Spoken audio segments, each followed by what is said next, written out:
you think of ancient mysteries, Egypt is usually your first thought. The mystery of the Giza pyramid and other archaeological finds bring up a rich past that no one is sure how these giant monuments and artifacts were made or their purpose.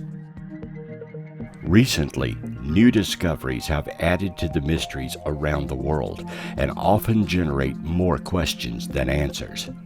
Did aliens help mankind with mathematics and building ancient stone structures? Or is man himself more genius than we thought?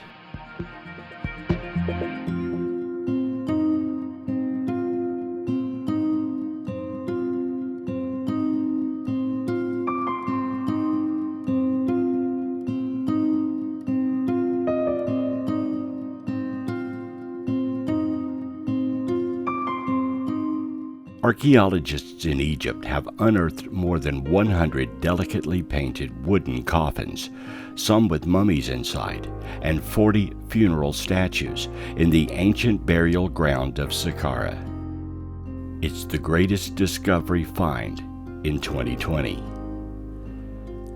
The sealed wooden coffins, some contain mummies, date as far back as 2,500 years and are in perfect condition of preservation.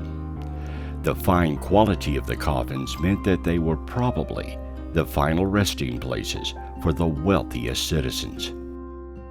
Other artifacts discovered include funeral masks, canopic jars, and amulets.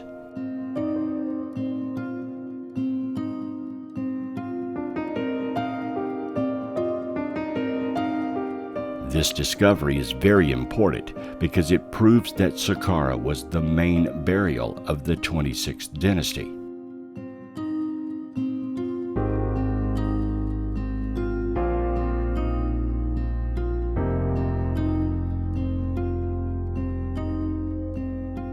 It would also enrich existing knowledge about mummifications in that period.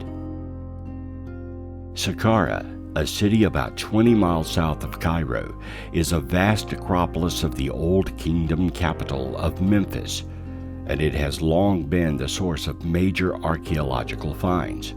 The necropolis holds more than a dozen burial sites, including the Step Pyramid of King Djoser, the first known burial pyramid. Experts opened a coffin and scanned a mummy with an X-ray, determining that it most likely was a man about the age of 40. More discoveries are predicted at the site. The latest discovery comes as Egypt is making a concerted effort to draw visitors back to the country, which depends heavily on tourism. Political problems, including a 2011 uprising that toppled the longtime leader, coupled with terrorist attacks and other instability, have deterred tourists, as well as the recent coronavirus pandemic.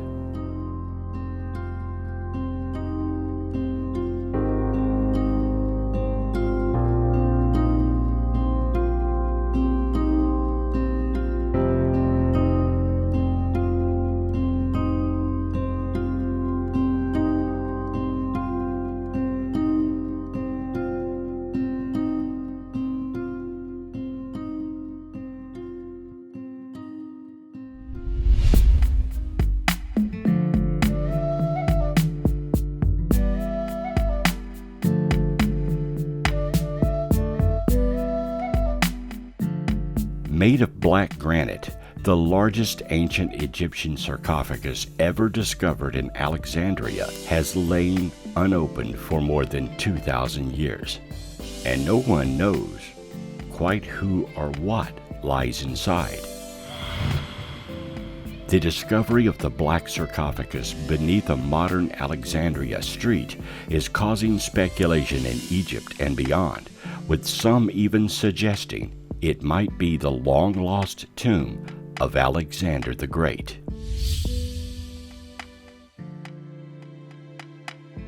Speculation has only been intensified by the fact those who discovered the sarcophagus also found the carved alabaster bust of a man's head that was probably created to represent the tomb's occupant. This carved alabaster head was found near the sarcophagus. Egypt's Supreme Council of Antiquities revealed the 6-foot-tall sarcophagus was discovered underground by archaeologists inspecting a building site in Alexandria's City Ghaber district. The head of the council's ancient Egyptian antiquity sector says a layer of mortar between the lid and the rest of the sarcophagus showed the object had not been opened since it was closed in antiquity. Officials say the tomb is from a period which ended with the death of Cleopatra in 30 BC and began in 323 BC, when Alexander the Great died and was eventually succeeded as ruler of Egypt by his Macedonian Greek general. The possible dating of such a large tomb to the period around Alexander's death has led to social media speculation the sarcophagus might be the final resting place of the general and empire builder. If that is the case, the contents of the black sarcophagus would solve one of the most enduring mysteries of antiquity. Despite his huge historical importance as the founder of one of the largest empires the world has ever seen, stretching from Greece to modern-day Pakistan, Alexander's final resting place has never been definitively pinpointed. There have been at least 140 attempts to locate Alexander's final tomb, and none of the claims to have found it has been universally accepted. If, therefore, the most optimistic speculation turns out correct, and the unusually large black granite sarcophagus is proved to be the tomb of Alexander, it would arguably be the archaeological find of the century.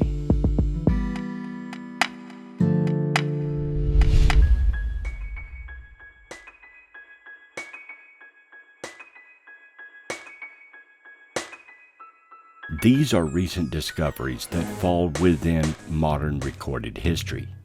But what of the ancient past and many of the mysteries discovered that appear to have no explanation? Despite the mummies, statues, and engravings that the ancient Egyptians left behind, there is still more controversy over just what exactly they looked like. One thing's for certain, though. Despite what you might think about them given Hollywood's whitewashing of Egyptians, the residents of ancient Egypt were not white. According to Egyptologists, they were probably a range of colors, and neither white nor black by our contemporary standings.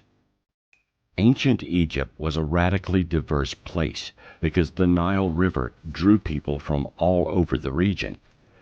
Egyptian writings do not suggest that the people of that era had a preoccupation with skin color.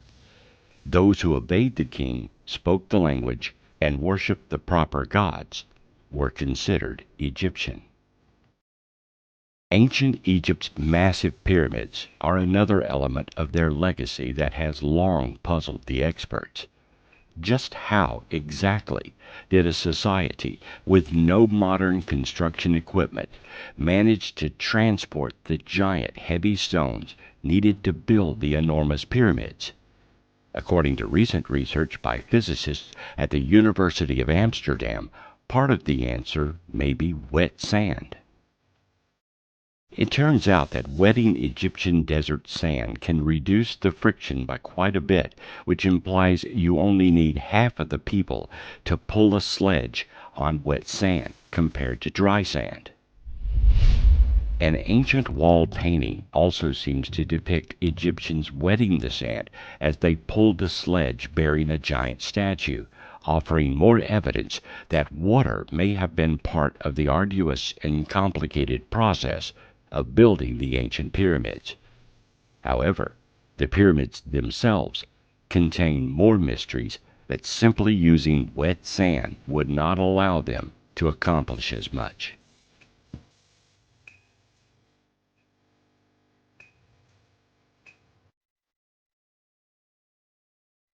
The Khufu Pyramid, the largest of the three pyramids at Giza, may actually contain some hidden secrets.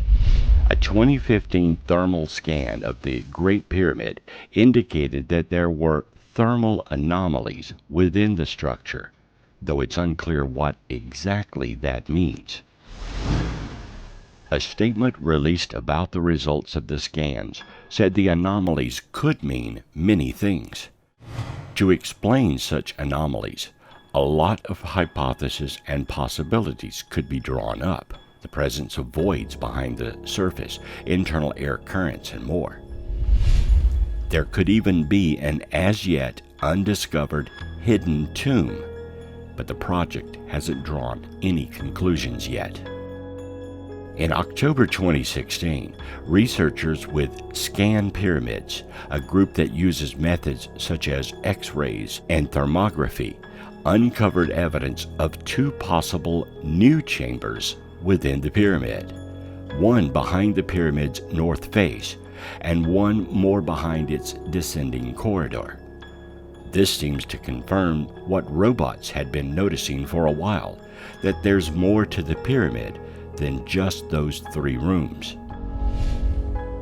Since 1993, several small robots have entered the pyramid to learn what's in there, and they've come back with mysterious images of tunnels no one had seen since they built the pyramid 4,500 years back.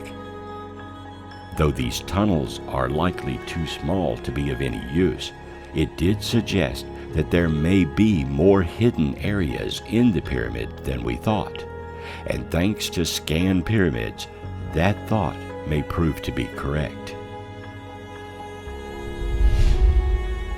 If there are two more rooms, how many others are there? Are there rooms divided into sub-rooms? Until we do more testing, possibly with more robots, we truly don't know.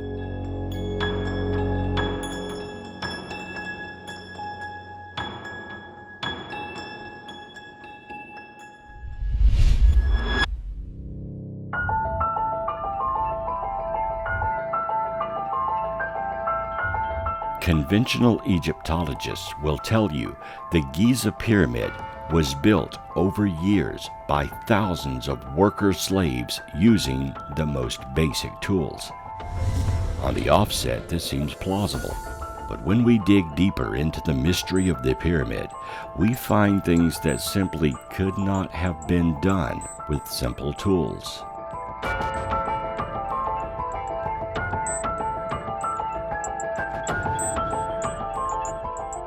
The Egyptian pyramids, their most famous creations, were masterpieces built with such precision that our current technology cannot replicate it.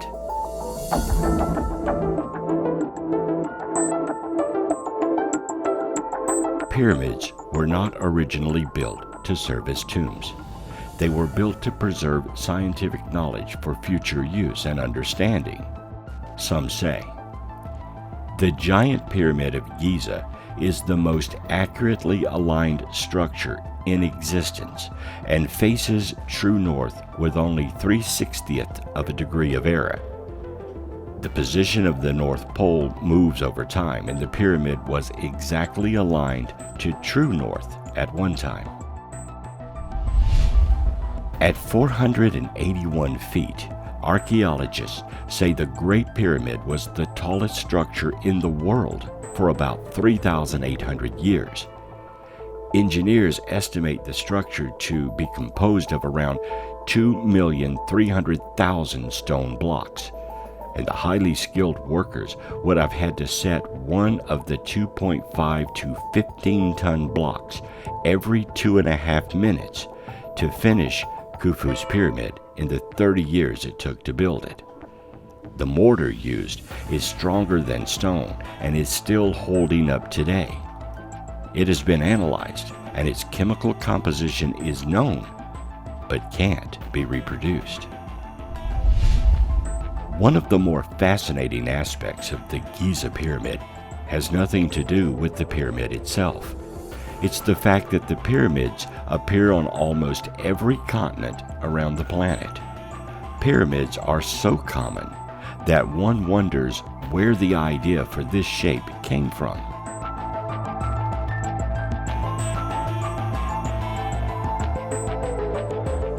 Most scholars would answer that the world's many pyramids are the product of coincidence and convergence, peoples of different cultures imitating forms in nature, such as the mountains of Mexico or the sand dunes of Egypt. But is this the final word on the subject? Is it an oversimplification? Could it be that pyramids around the globe share a common cultural heritage?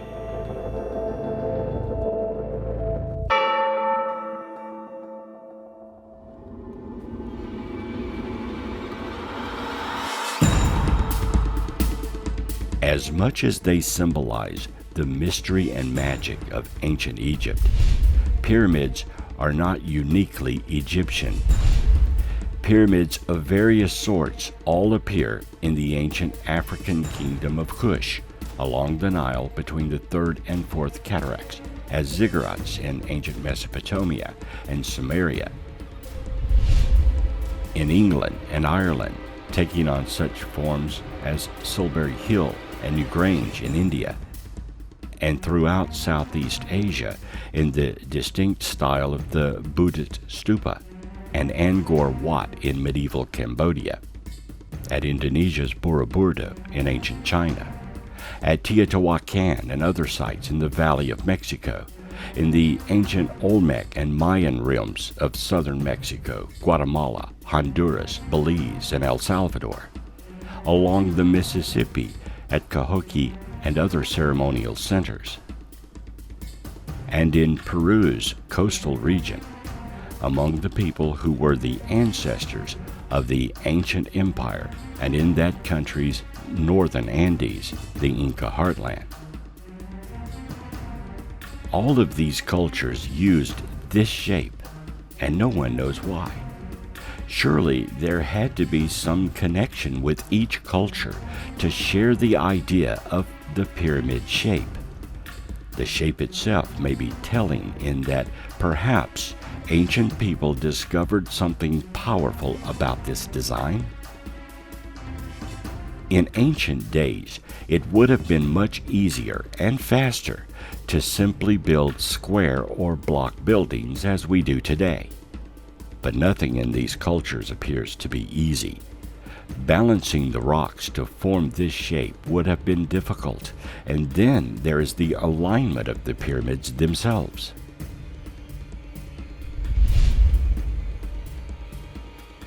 Simply moving the blocks from their quarry, sometimes miles away, and then placing them would have been a monumental task in and of itself. Placing them to form this shape, and yet keeping with an alignment with stars and astrology, would have further exasperated the effort. So why were ancient people around the globe so focused on building something that was so difficult? What was their motivation? And why did all these cultures decide to do this?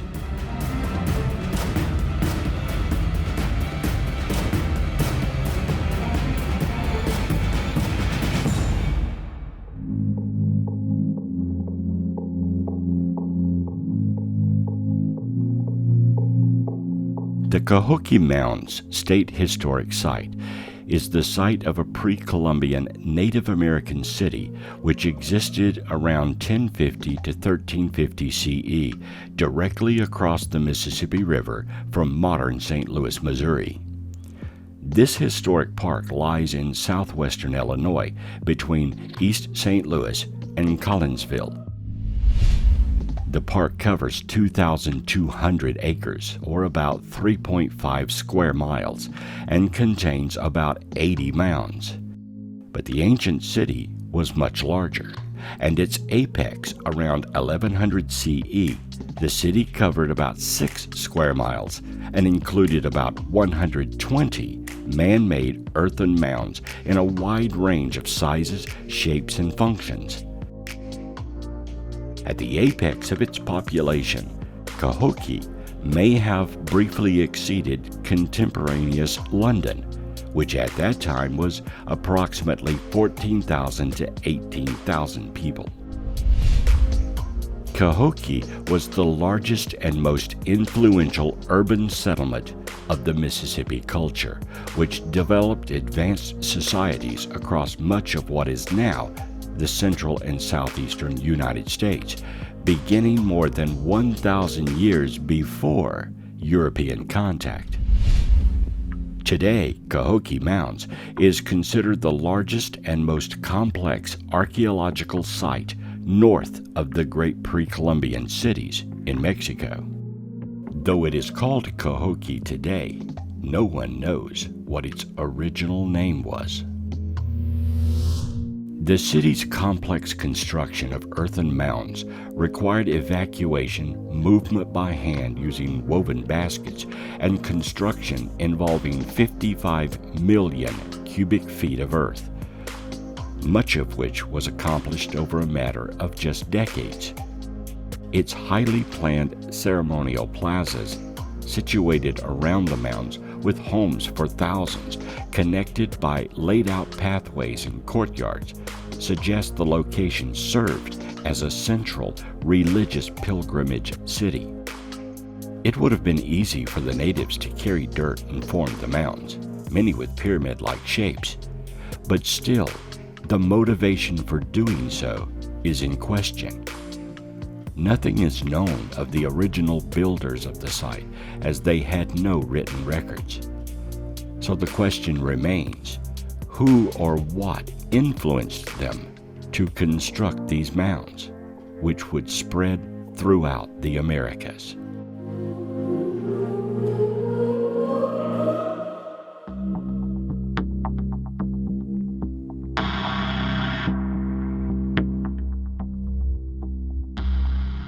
Further south in the Americas is the Pyramid of the Sun.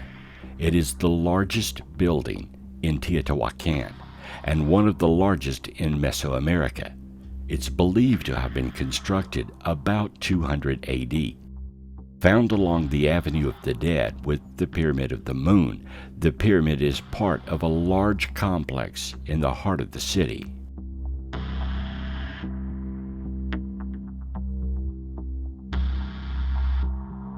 The name Pyramid of the Sun comes from the Aztecs, who visited the city of Teotihuacan centuries after it was abandoned. The name given to the pyramid by the Teotihuacanos is unknown. It was constructed in two phases. The first construction stage, around 200 CE, brought the pyramid to nearly the size it is today. The second round of construction resulted in its completed size of 738 feet across and 246 feet high, making it the third largest pyramid in the world, though still just over half the height of the Great Pyramid of Giza. The second phase also saw the construction of an altar atop of the pyramid, which has not survived into modern times. Over the structure, the ancient Teotihuacanos finished their pyramid with lime plaster imported from surrounding areas, on which they painted brilliantly colored murals. While the pyramid has endured for centuries, the paint and plaster have not and are no longer visible. Jaguar heads and paws, stars and snake rattles are among the few images associated with the pyramids.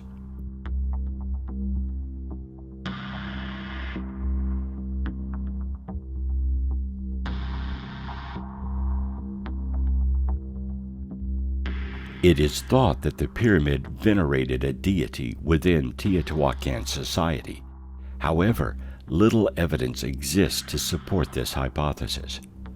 The destruction of the temple on top of the pyramid by both deliberate and natural forces prior to the archaeological study of the site has so far prevented identification of the pyramid with any particular deity.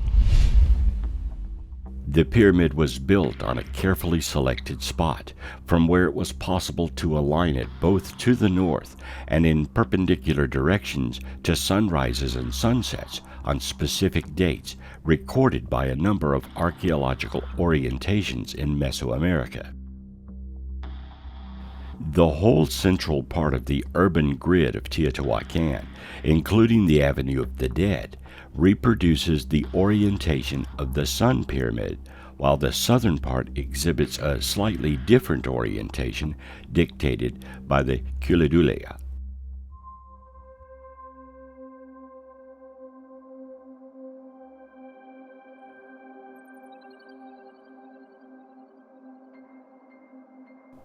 The pyramid was built over a man-made tunnel leading to a cave located 19 feet down beneath the center of the structure.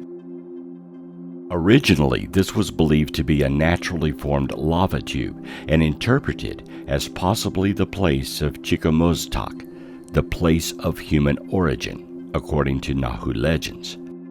More recent excavations have suggested that the space is man-made and could have served as a royal tomb. Recently, scientists have used muon detectors to try to find other chambers within the interior of the pyramid. Looting has prevented the discovery of a function for the chambers in Teotihuacan society. Though many have associated Mayan, Aztec, and Toltec beliefs to the site, the truth is no one knows why it was built, for whom, or even the actual culture that built it. No one knows its actual name. Remember, its modern name was given to it by the Teotihuacanos and accepted by the Aztecs.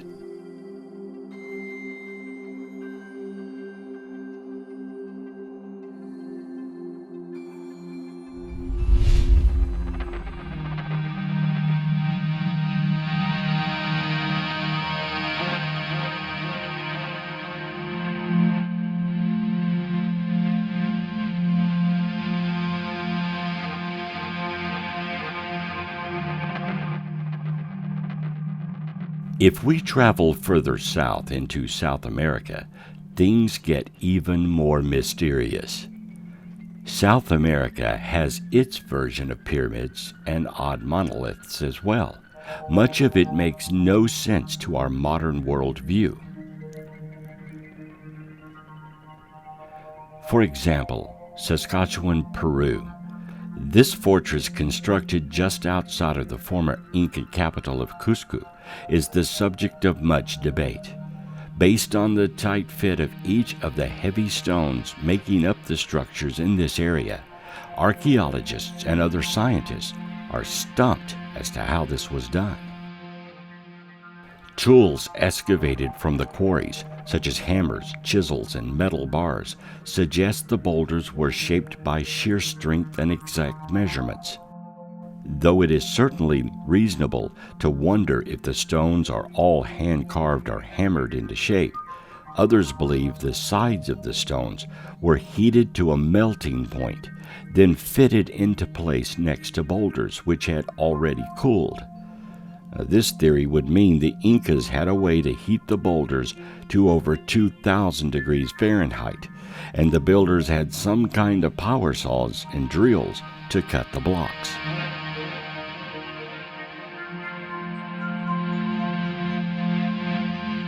A third hypothesis is that a plant existed at the time that had a chemical property that would soften stone.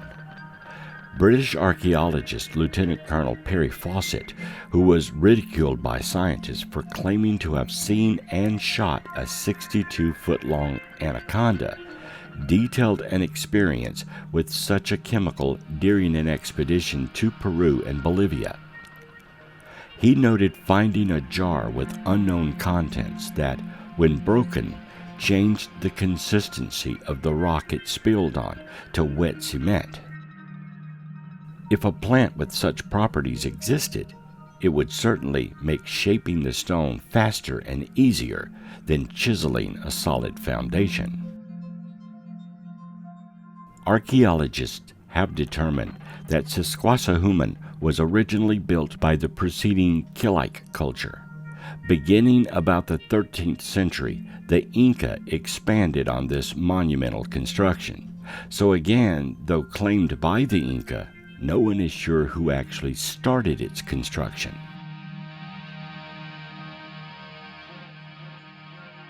Today, only the stones that were too large to be easily moved remain at the site.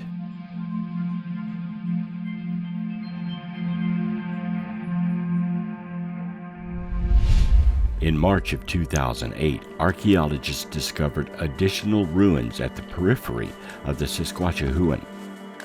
They are believed to have been built by an earlier culture, which preceded the Inca. While appearing to be ceremonial in nature, the exact function remains unknown. This culture built structures and occupied the site for hundreds of years before the Inca, between 900 and 1200 CE. In January of 2010, parts of the site were damaged during periods of heavy rainfall in the region. Perhaps most famous in South America are the Nazca lines in Peru.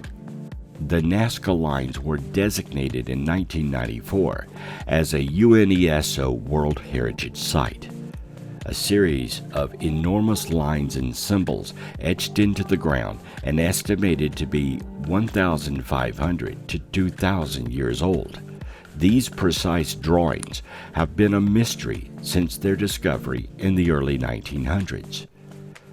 The Nazca people, not to be confused with the Incas, were also very religious, and much of their livelihood was dependent upon growing crops. Some speculate these images and symbols could have been created as offerings to the gods to garner favor for them for good crops. Piri Reis, who spent over half her life studying and mapping the lines, theorized these were created as a mental exercise to show off the Nazca command of geometry. Another hypothesis says that the lines could have been a predecessor to the Inca Q system, which designated a series of ritual pathways and marked sacred ground. And of course, one of the most famous guesses is that some of the long straight lines were cut into the ground by landing spaceships from other planets. But these are guesses and hypotheses. Because the region sees very little rainfall and the rocks and dirt of the area were used to make the lines, no one really knows who made them or why. They can't be carbon dated. They could be 2,000 years old, or 10,000 years old, or even older. We have a lot of assumptions and very few actual answers as to why the people of this area, who were not Incan, made these lines. We have no idea what their purpose was, what motivated them, why design symbols, images of animals, and straight lines like runways that can only be seen and appreciated from the air. Many scoff at the idea that these were made by or meant for aliens.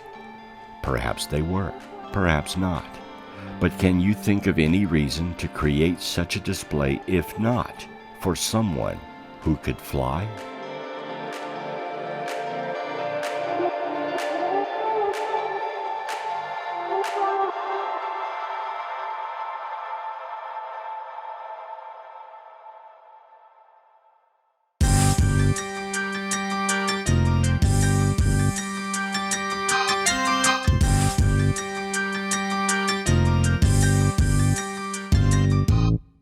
Lake Titicaca in Peru and Bolivia is the highest navigable lake in the world. Lake Titicaca is a natural border between Peru and Bolivia. According to Andean legends, this lake was the birthplace of the Incas, whose spirits would return to the lake after death. About 17 years ago, the ruins of a temple were found deep in the lake. estimated to predate the Incas. A terrace for crops, a road, and a 2,600-foot-long wall were also found by archaeologists over the span of 200 dives. Continued research in 2013 also recovered several artifacts from different eras. The existence of these underwater discoveries could be explained by old legends of massive floods and torrential rain. Many stories attributed the disasters as retribution from the gods. Though scientists, archaeologists, and historians consider the cause of the overflow to be allegorical, research suggests flooding did change the water level in the lake and force the inhabitants to relocate. Think about that. There is an entire city under this lake. It was not built by the Incas. At least that we know is true. So who built it? Legend says it is the birthplace of the Incans. So that culture perhaps formed here, but was not here when it was built. Someone else built it. Someone or some culture that predates the Incans, and they discovered it already intact and simply claimed it. Who were these people? They built a 2,600-foot wall and terraces for crops. They must have been sophisticated. They had roads. We today consider the Romans as the inventor of roads, but this culture had them too.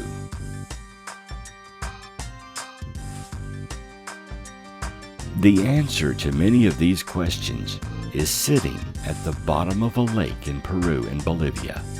We have no idea what else awaits discovery in this lake.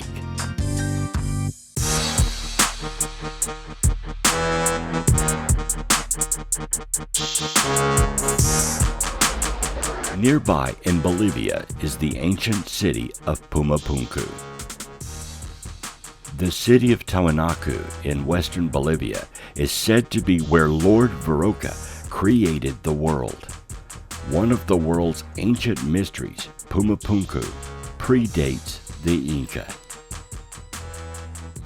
The intrigue of this site is in the complexity of the precise stonework found in the ruins.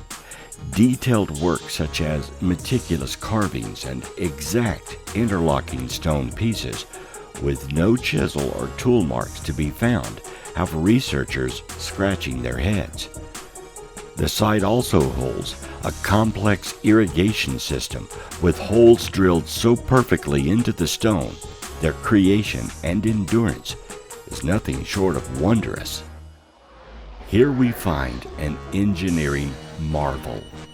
Precision so sophisticated, our modern lasers and machinery would be hard-pressed to replicate. Not that we couldn't do it, we can. But the question is, how did they do it? They had no lasers that we know of.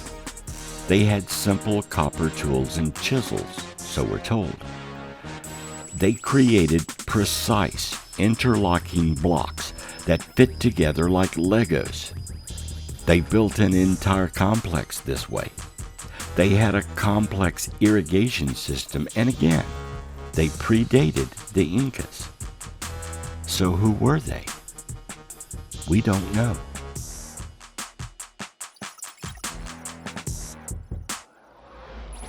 Also located in Teotihuacan, in Puerto del Sol, Bolivia, what is left of the Gate of the Sun stands among ruins and dates back to 14,000 BC, according to some researchers. Nearly 10 feet tall and carved from a single stone, it is estimated to weigh about 10 tons. When discovered in the 19th century by explorers, the giant stone was cracked and lying on its side. Now it has been re-erected where it was found, but is believed that that is not its original site. The original location of this megalith is unknown. Being a later monument to the site in which it stands, the Gateway of the Sun could have also represented a transition from lunar religion to solar religion based on its positioning to the sun to the west. The carvings on the stone led some to believe this monument was used as a calendar to mark the passage of time. Others believe the symbols hold astronomical connotations. Based on the images carved into the stone, many believe this could have once been a portal to another dimension, or some kind of stargate to other planets. The Andean civilizations did not leave written records other than fiber recordings of their religious belief system. Because of this, researchers have had to rely on the Spanish, who documented the Incas following their conquest of the empire. The Incas themselves had trained memorizers who were responsible for providing history through the oral traditions which the Spanish chroniclers used for their records. References to sky beings and other celestial persons were often cited in their chronicling. Perhaps this was a doorway to the heavens, or a portal, as some believe.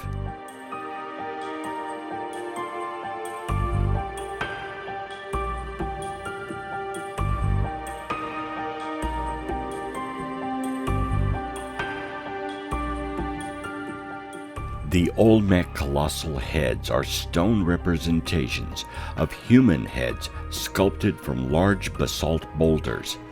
They range in height from 3.8 to 11.2 feet. The heads date from at least 900 BC and are a distinctive feature of the Olmec civilization of ancient Mesoamerica. All portray mature individuals with fleshy cheeks, flat noses, and slightly crossed eyes. Their physical characteristics correspond to a type that is still common among the inhabitants of Tabasco and Veracruz. The backs of the monuments often are flat. The boulders were brought from the Sierra de los Tuclas mountains of Veracruz. Given that the extremely large slabs of stone used in their production were transported over large distances, 93 miles, required a great deal of human effort and resources. It's thought that the monuments represent portraits of powerful individual Olmec rulers. Each of the known examples has a distinctive headdress. The heads were variously arranged in lines or groups at major Olmec centers, but the method and logistics used to transport the stone to these sites remains unclear. They all display distinctive headgear, and one theory is that these were worn as protective helmets, maybe worn for war or to take part in a ceremonial Mesoamerican ballgame. The colossal heads cannot be precisely dated. However, some heads were buried by 9000 BC, indicating that their period of manufacture and use was still earlier. Some heads had been moved from their original context before they were investigated by archaeologists, and the heads from Levanta were found partially exposed on the modern ground surface. The period of production of the colossal heads is therefore unknown, as is whether it spanned a century or a millennium.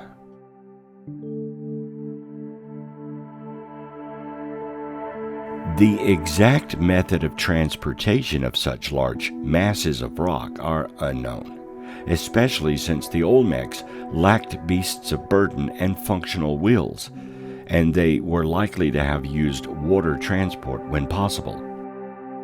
Coastal currents of the Gulf of Mexico and river estuaries might have made the waterborne transport of monuments weighing 20 tons more than impractical. When transport over land was necessary, the Olmecs are likely to have used causeways, ramps, and roads to facilitate moving the heads. The regional terrain, however, offers significant obstacles, such as swamps and floodplains.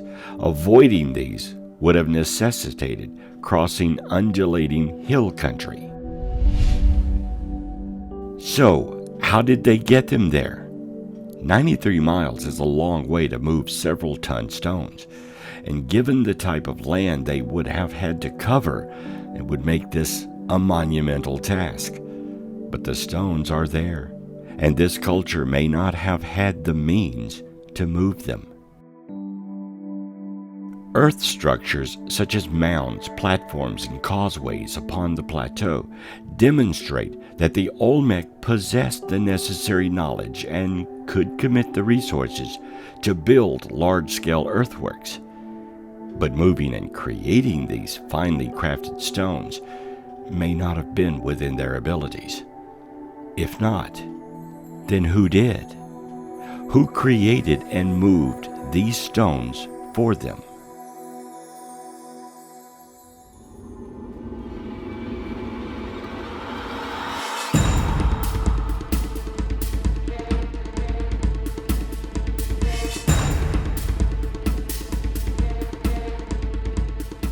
Throughout man's study of ancient cultures, we have asked three questions: who, how, and when.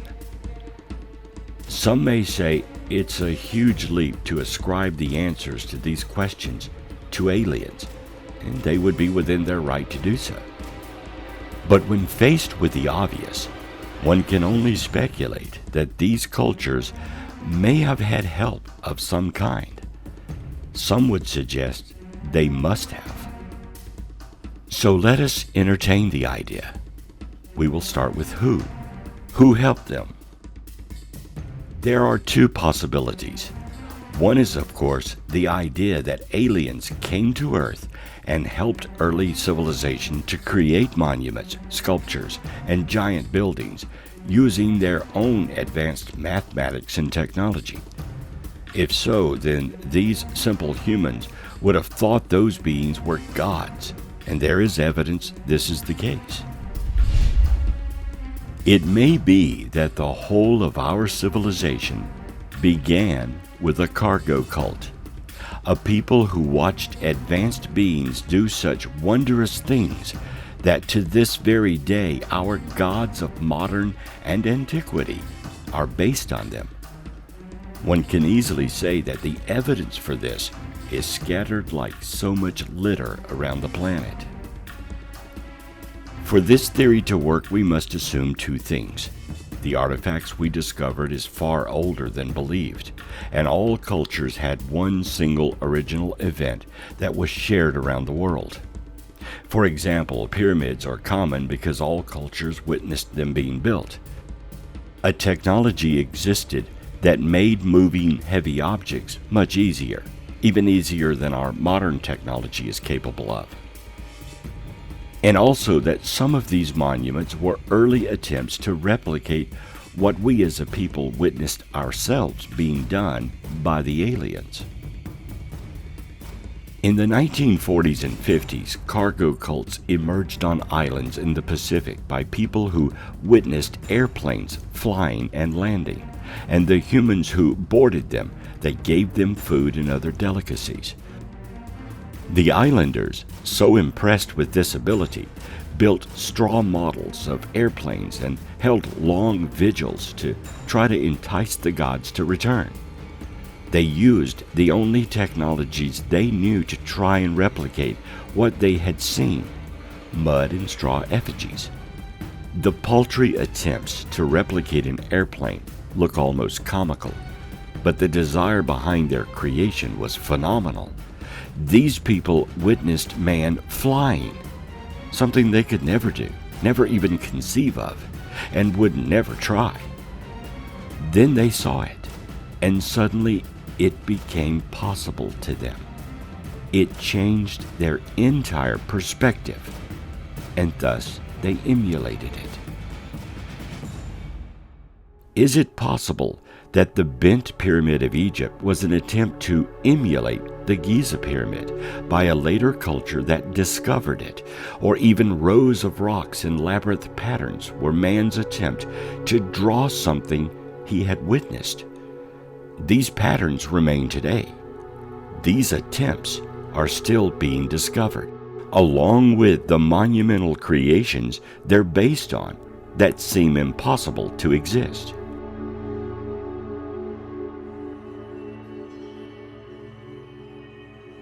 Piling up rocks in dirt mounds is one thing. Moving 50-ton or more blocks and laying them precisely into place is yet another. So some of the ancient sites we know of may simply be our feeble attempts to replicate something witnessed being done.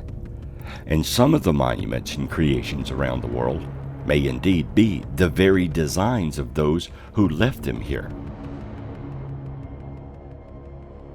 Is it possible that we as a civilization were influenced by another, perhaps outside of our solar system? Of course it is, but that may not be the only explanation.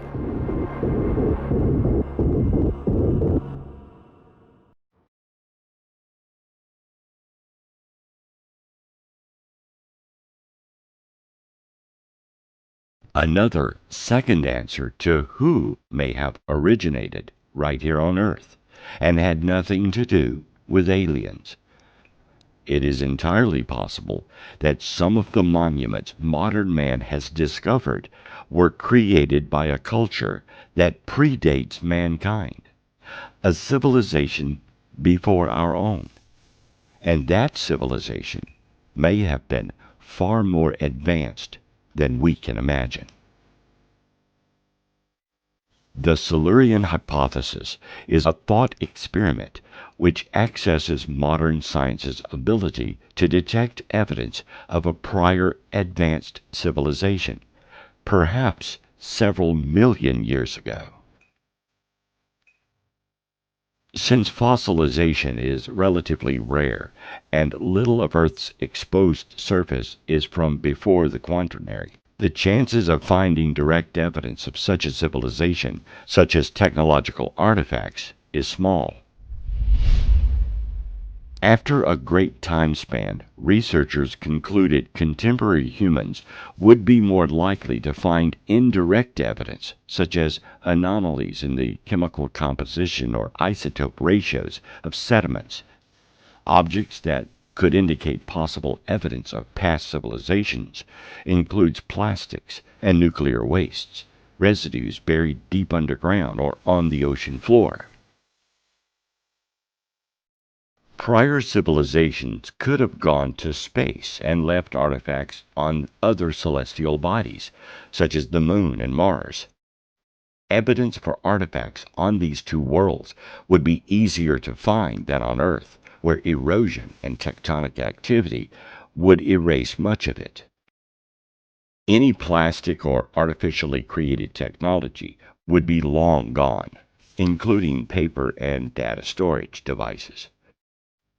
But the presence of advanced technology might be evident in stone structures, which would erode at a much slower rate. Is it possible that what we see in many of these ancient artifacts is the result of a much more advanced civilization that predates man?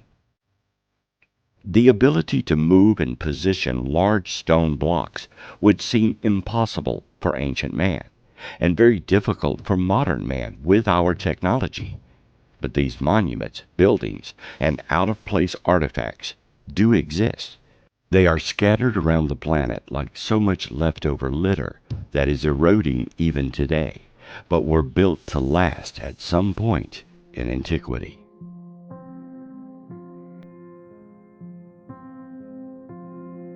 Many of these monuments are claimed by ancient human and modern cultures, but even they can't explain them.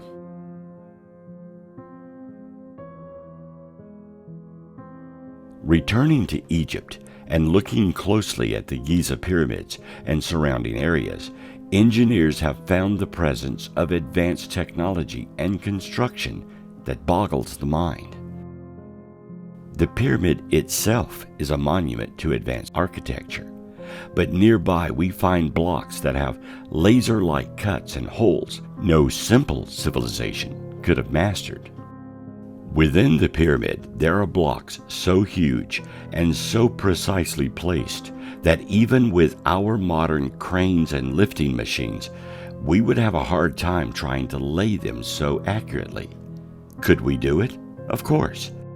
But we today are an advanced civilization with tools capable of precision and delicate work as well as heavy construction. The ancient Egyptians had no such tools and no access to them.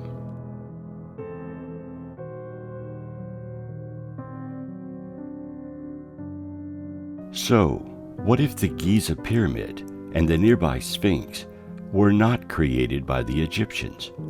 What if they predate even that ancient culture and were built by someone else, a civilization that is much older than them? Modern Egyptologists scoff at the idea because it's important to their modern culture to lay claim to these monuments. It means tourism dollars for them. Naturally, they need to weave a story that places themselves as the intelligence that made these marvels. We do not have the technology to date rocks. We can only date organic materials because they emit isotopes at a consistent rate. We simply cannot determine the age of the blocks. Our estimates of age is based mostly on modern and ancient cultures' descriptions of them when they laid claim to them, and primarily we date the pyramids by their position in the development of Egyptian architecture and material culture over the broad sweep of 3,000 years. The Nile, many centuries ago, was a rich and fertile land. Now and throughout antiquity, it has been a desert, and the pyramids themselves were once covered in sand. Is it possible that the Giza pyramid was discovered by the culture we now call the Egyptians and not created by them? Our modern estimate for the age of the Sphinx is 4,514 years old. Modern scientists say it's exciting to contemplate the existence of an unknown civilization that predates the ancient Egyptians, but most archaeologists and geologists still favor the traditional view that the Sphinx is about 4,500 years old. Colin Reeder, an English geologist who independently conducted a more recent survey of the enclosure, assumes the various quarries on the site have been excavated around the causeway. Because these quarries are known to have been used by Khufu, Reeder concludes that the causeway and the temples on either end thereof must predate Khufu, thereby casting doubt on the conventional Egyptian chronology.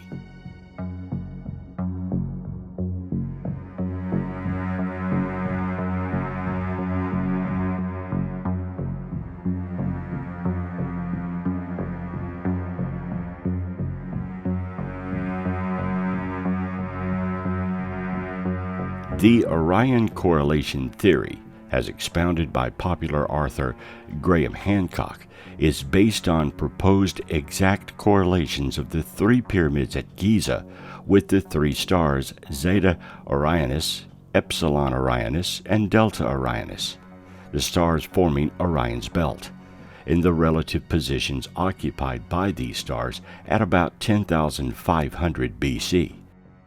The author argues that the geographic relationship of the Sphinx, the Giza pyramids, and the Nile directly corresponds with Leo, Orion, and the Milky Way respectively.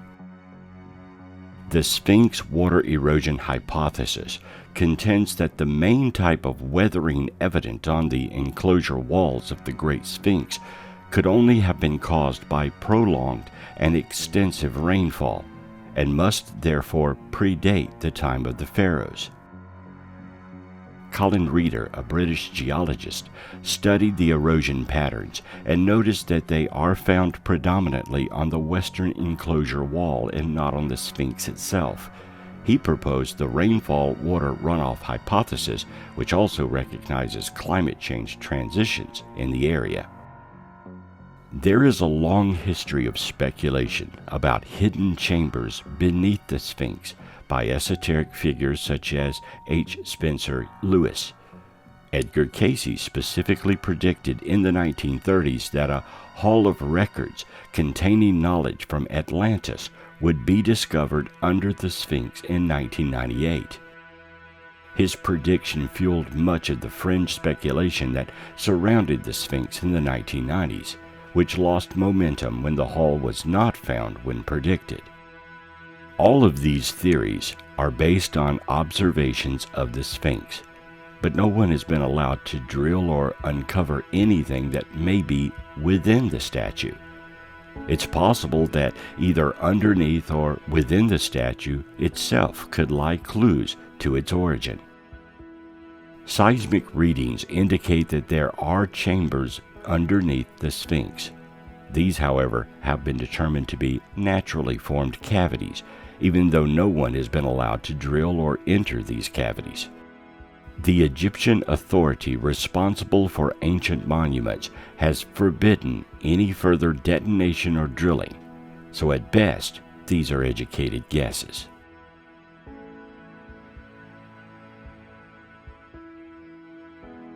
We know the Sphinx was discovered buried in sand during the Egyptian times, and again in more modern times. It has been buried perhaps multiple times in history. Therefore, it is plausible that it was discovered by, but not created by, known ancient cultures. The truth is, we have no idea.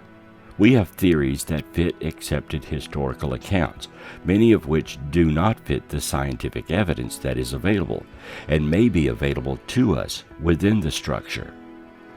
Astronomical alignments are also an important way of determining when a structure was built or put into place. The direction of the monument will usually align with a star pattern because in ancient times, people observed the stars and placed significance on them. It's relatively easy to back up the clock and see where stars were located in the heavens at specific dates. Some historians have thrown doubt on the ancient Egyptians ever having built the Great Pyramids of Giza, instead claiming the monuments could have been built by a lost civilization. The authors of a book investigating the only remaining wonder of the ancient world thrown doubt on conventional thinking that it was the ancient Egyptians that built the pyramids of Giza around 2500 BC. Instead, Gary Cannon and Malcolm Hutton claim that the Sphinx in front of the pyramids must have been carved out of a natural rock and long before any sand covered the area, meaning that at one time long ago the area must have been fertile. When it was not under sand was about 12,000 years ago, and the Egyptians weren't there. This would mean, according to the pair's research, the pyramids and Sphinx were built at least 12,500 years ago, which would have been before the start of the Ice Age. Conventional thinking about when the pyramids of Giza were built date construction to between 2560 to 2540 BC, a difference of around 10,000 years. The Egyptians couldn't have done it. They didn't have the tools, says historian Gary Cannon. Although not completely convinced, he does believe it could have been by the hands of the people of the advanced civilization of Atlantis that was ultimately consumed by flooding. His idea is that there was some advanced civilization that came to the planet tens of thousands of years ago. This, of course, presupposes that Atlantis was an alien culture. He did research and suggests there's a direct line from the pyramids to a submerged continent within a seamount, and on the seamount there are two pinnacles that look like pyramids. It's possible when Atlantis sunk they went to another place, probably Egypt, and they had the technology to build those pyramids. There's no one else that could have done it. We don't have the technology, he says. Nobody knows who was there 12,000 years ago. The three smaller pyramids at Giza probably were built by the Egyptians as they could be built by man, but it's impossible that the three bigger ones were, simply from the size of them. They've got 2,250,000 blocks in them, and each block weighs about 250 tons. We couldn't even move it with all of the equipment we have today, so he postulates that it had to have been done by a civilization that was more advanced than any of us. However, the word of Mr. Cannon and others who have raised doubts regarding the Egyptians building the pyramids have been met with a brick wall by the Egyptian authorities who maintain the ancient Egyptians built them. Mr. Cannon said, "The Egyptians have their blinkers on, and they won't even look at anything else because all of their work, all of their books, all of their history will be thrown out the window, and they are all against anyone who says anything different." If a pre-civilization to mankind did exist, how advanced were they? We like to imagine they may have had computers and electronics or space travel and advanced flight or anti-gravity. The reason for this is because we compare any civilization to our own modern way of life. A civilization can be advanced and not have any of these things, or have technology that works completely different from the way we view it today. For example, if Tesla, rather than Edison, had led the technology revolution after the turn of the century, how different would our current technology be? There would be no power lines crisscrossing our cities and neighborhoods. We would be bringing power to each home from within the air. Tesla invented or imagined a craft that would use power in the atmosphere to allow it to fly with no wings or propellers. Jet engines may never have been invented because we could have these saucers to fly in. Warfare would be different as well, as energy weapons would have come to fruition long ago, and we may have even negated any need for nuclear power or bombs because we would have seen its inefficiency and pollution and adopted weapons that simply did not require splitting the atom. Radio communication, such as cell phones, would have appeared quickly rather than taking till the end of the 20th century to emerge. The internet would have come about early too, or some form of data transmission through the air. With that one simple change, adopting Tesla's ideas, it would have changed the landscape of how our modern world works. Our advanced technology would be very different today. If a pre-civilization had a Tesla, or other inventors who took their culture to very different directions, we might not even recognize it as advanced at all, or it might have appeared so different we couldn't understand it, even with our own advancements in thinking and invention. The Giza pyramid is an awesome structure, but what if it had some purpose, some function that allowed it to work more as a machine than a tomb? Egyptologists assume it was a tomb, though no sarcophagi or burial implements have ever been discovered inside it. In fact, there is no writing or instructions inside it at all. We think it was a tomb because within our cultural thinking, it's the only thing we can imagine it was used for. However, if technologies existed within this pre-civilization, completely different ways of doing things, it's not hard to see that its function may have fit perfectly within their way of doing things. The pyramid could have taken advantage of ley lines or some other natural energy.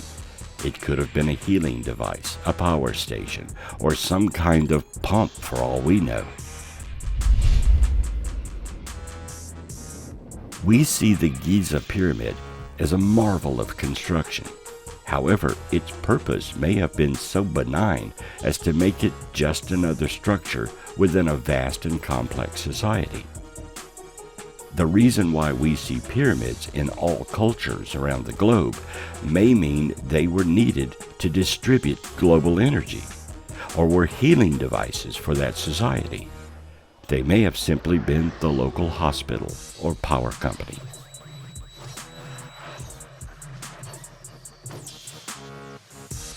Because we have lost the entire context of which they were being used, and because we view them from our own cultural perspective, we have no idea how to truly understand them. As advanced as we are today, we're pretty much clueless. We use about 20% of our brains. What if they used more? They may have had an intellect far greater than our own, been able to tap into abilities we are only discovering today, and used those qualities to benefit their way of life. When we invent something, that invention doesn't stand alone. It creates a pathway for more invention based on its use. The transistor led to the integrated circuit that led to adding more circuits together, miniaturization, and creating motherboards that then led to computers, cell phones, and other electronic devices. One invention begets another, and how we use these inventions together and apart create the advanced society we live in.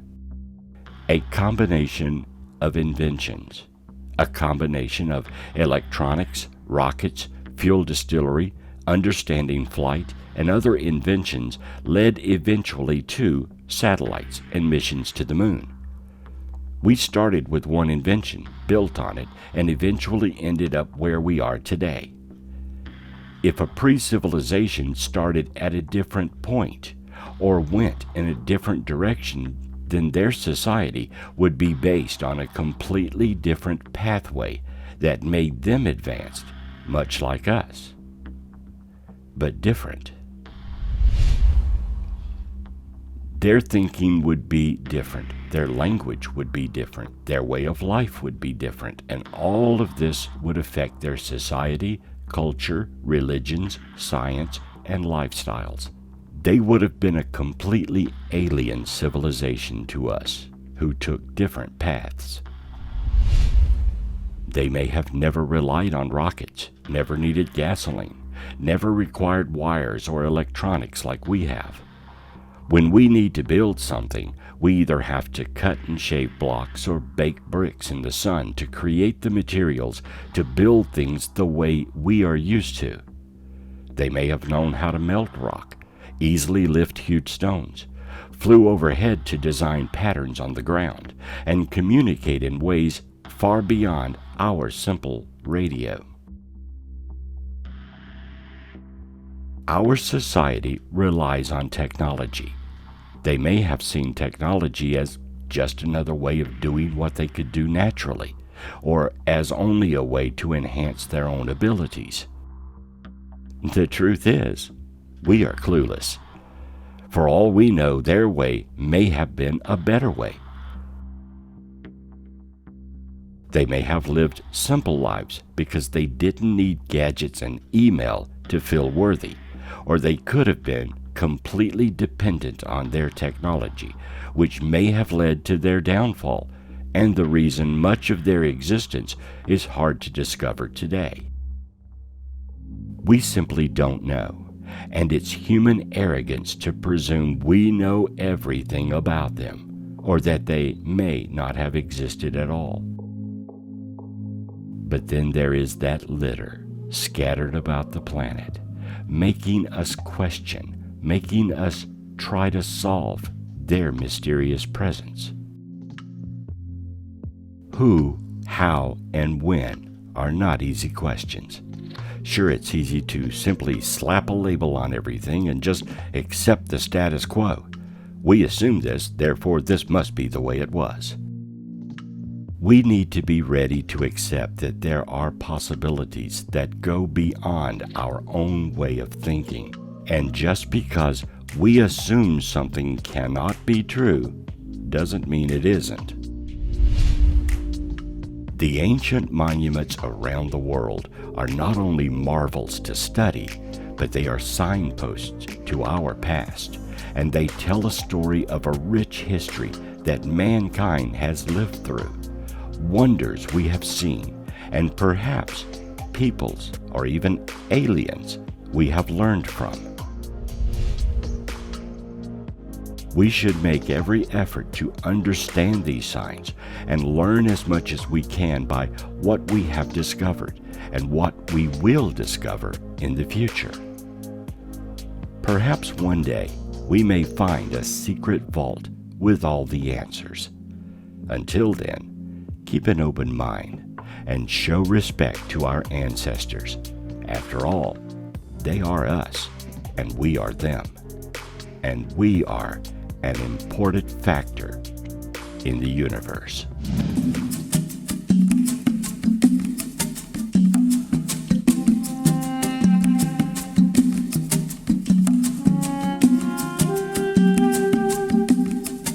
Supporters regard these artifacts as evidence that mainstream science is overlooking huge areas of knowledge, either willfully or through ignorance.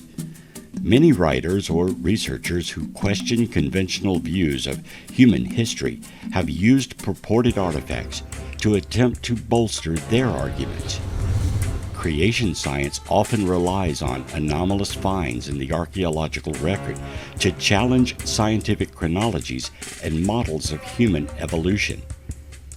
These artifacts have been used to support religious descriptions of prehistory, ancient astronaut theories, and the notion of vanished civilizations that possessed knowledge or technology more advanced than that known in modern times.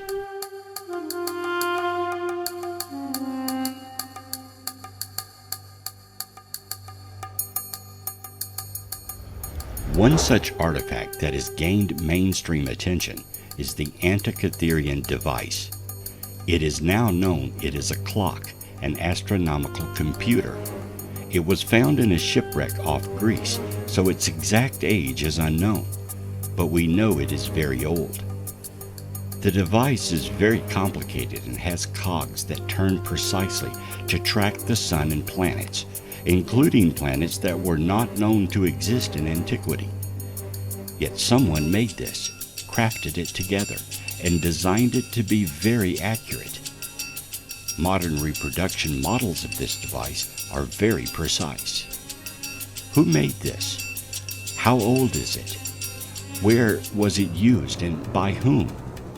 It's one of the many questions historians tackle as they study it. So far, archaeologists and science is baffled.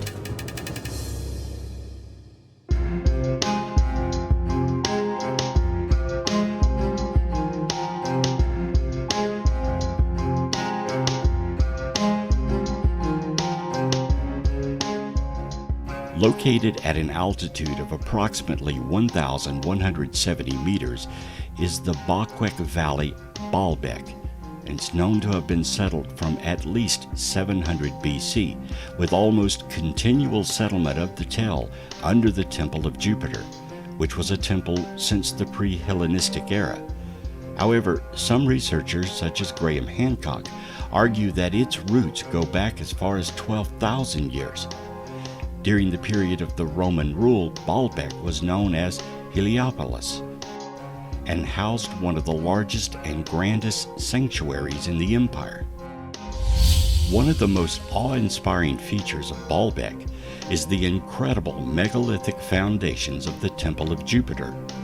The temple was built on a platform of stones that are among the largest building blocks seen in the whole world. 27 of these enormous limestone blocks can be seen at its base, and 3 of them weighing about 1,000 tons each, known as the trilithon. How they were cut so finely and moved into place has defied explanation, particularly considering the blocks are known to have weighed over 1,000 tons. Many researchers, Graham Hancock included, reject the traditional explanation that the blocks are the work of the Romans. A visual study of the blocks clearly shows a difference in style and appearance between the large megalithic stones and the surrounding blocks used to build the temple. The gigantic blocks used in the foundations of the Temple of Jupiter are known to have come from a nearby quarry located about 2,600 feet from the temple. The limestone quarry houses 2 massive building blocks that never made it to the temple, one weighing about 1,240 tons, and the other, known as the Stone of the Pregnant Woman, weighs about 1,000 tons. It's obvious these stones could not have been moved using the knowledge and technology of the era. Even today, with modern technology and modern machinery, they could not be moved easily. So why create monuments using these huge stones when smaller stones would have been simple? What technology did they use to move these stones, and how?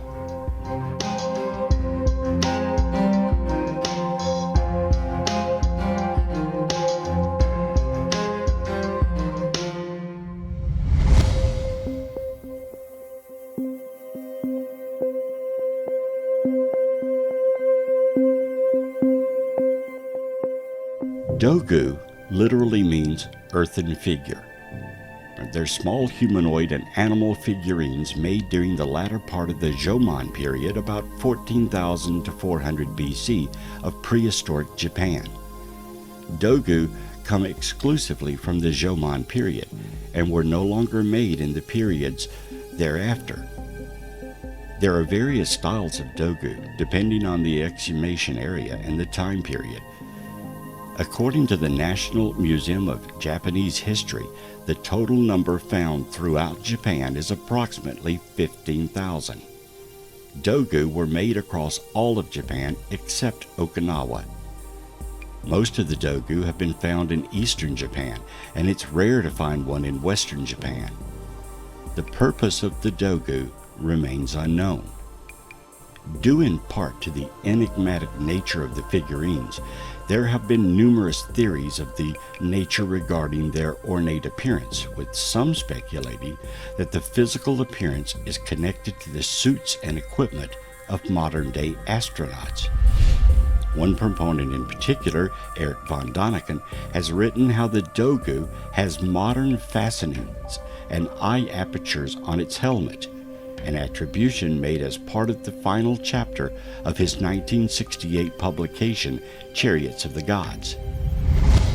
There are also disparities in the varieties of Dogu, with only a portion of the figures having the characteristic goggle-like eyes, which are most cited by ancient alien theorists. Were these depictions of ancient aliens, or simply fertility figurines?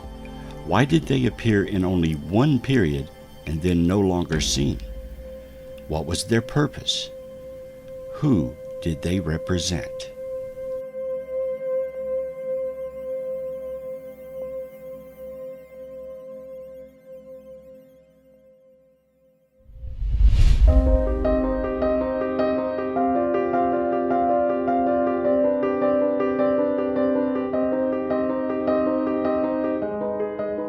The stone doors in Hampi are an impressive pair of monolithic doors that were a part of one of the entrances of the royal enclosure in Hampi. Stone doors are one of the outstanding remnants of the Vijayanagar duration that can be visible around many of the ruins in Hampi. Though the huge doors are no longer connected to any shape and aren't purposeful in any manner, they do not fail to capture the interest of the traffic. The stone doors in Hampi had been a part of the royal enclosure. The enclosure became a fortified area that changed into the middle of the Vijayanagar Empire.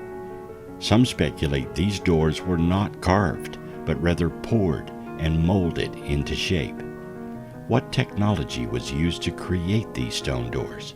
And why use stone when wood would have been lighter and easier to move?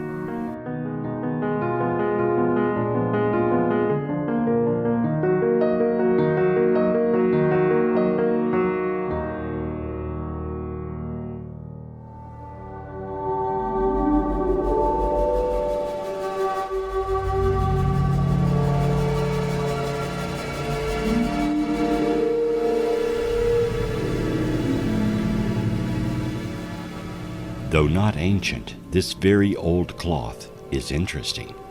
The Shroud of Turin is a length of linen cloth bearing the negative image of a man. Some claim the image depicts Jesus of Nazareth, and the fabric is the burial shroud in which he was wrapped after crucifixion. The existence of the shroud was first securely attested to in 1390. The artifact is kept in the Cathedral of Turin in Turin-Piedmont, northern Italy. The Catholic Church has neither formally endorsed nor rejected the shroud, but in 1958 Pope Pius approved of the image in association with the devotion to the holy face of Jesus. Pope John Paul II called the shroud a mirror of the gospel. Other Christian denominations, such as Anglicans and Methodists, have also shown devotion to the Shroud of Turin. Diverse arguments have been made in scientific and popular publications, claiming to prove that the cloth is the authentic burial shroud of Jesus, based on disciplines ranging from chemistry to biology and medical forensics to optical image analysis. In 1988, 3 radiocarbon dating tests dated a corner piece of the shroud from the Middle Ages between the years 1260 and 1390. Some shroud researchers have challenged the dating, arguing the results were skewed by the introduction of material from the Middle Ages to the portion of the shroud used for radiocarbon dating. The image on the shroud is much clearer in black and white negative, first observed in 1898, than its natural sepia color. A variety of methods have been proposed for the formation of the image, but the actual method used has not yet been conclusively identified. The shroud continues to be both intensely studied and controversial. Is this the face of Jesus, or a clever forgery? To this day, no one knows what technology could have been used to create it, whether a genuine image of Christ or a forgery.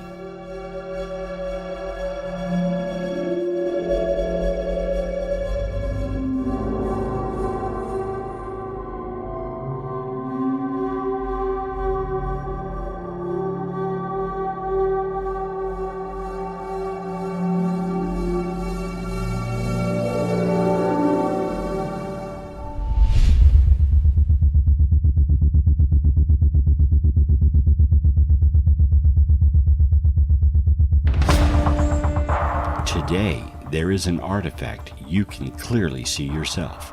It's in Antarctica, and some say it depicts the face of an alien. With Google Earth, you can see and zoom in on the face easily. Instagrammer UFO Scandinavia located what many believe to be a massive alien face on the White Continent using Google Maps. It's indeed there. Is this pareidolia or an ancient monument of an alien race?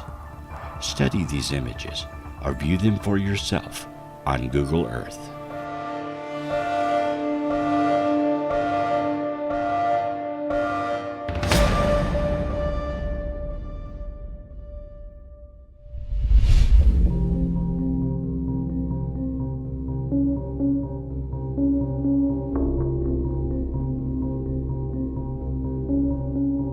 Perhaps the most famous and enigmatic crystal skull was allegedly discovered in 1924 by Anna Mitchell Hedges, adopted daughter of British adventurer and popular author F.A. Mitchell Hedges. Mitchell Hedges claimed that she found the skull buried under a collapsed altar inside a temple in Louboutin, in British Honduras, now Belize. The skull is made from a block of clear crystal about the size of a human cranium. The lower jaw is detached.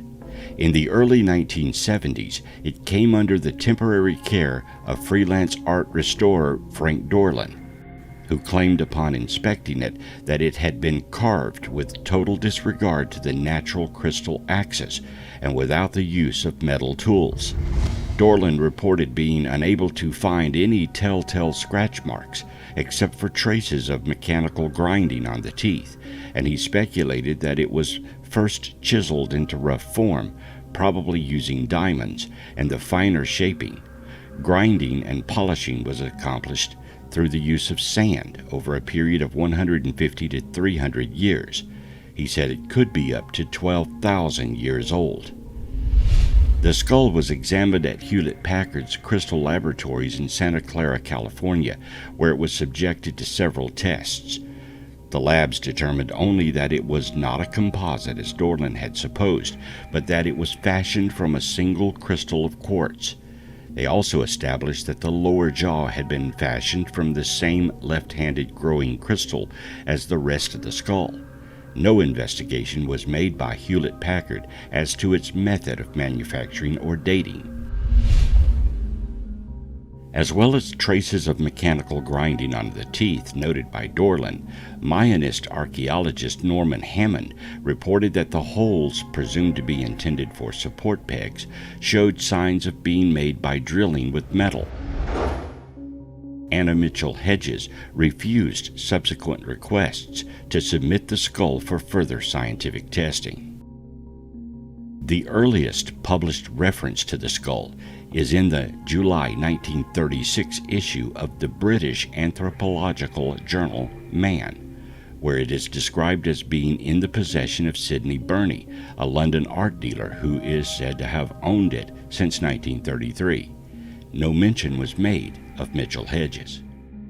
F.A. Mitchell Hedges mentioned the skull only briefly in the first edition of his autobiography. He claimed that it is at least 3,600 years old, and according to legend it was used by the high priest of the Maya when he was performing esoteric rites. It is said that when he willed death with the help of the skull, death invariably followed. In a 1970 letter, Anna also stated that she was told by the few remaining Maya that the skull was used by the high priest to will death. For this reason, the artifact is sometimes referred to as the Skull of Doom. Anna Mitchell Hedges toured with the skull from 1967, exhibiting it on a pay-per-view basis. She continued to grant interviews about the artifact until her death. In her last 8 years, Anna Mitchell Hedges lived in Chesterton, Indiana, with Bill Horman, whom she married in 2002. She died on April 11, 2007. Since that time, the Mitchell Hedges skull has been owned by Horman. He continues to believe in its mythical properties. Who made this skull? How was it made? And for what purpose? To date, no one is absolutely sure.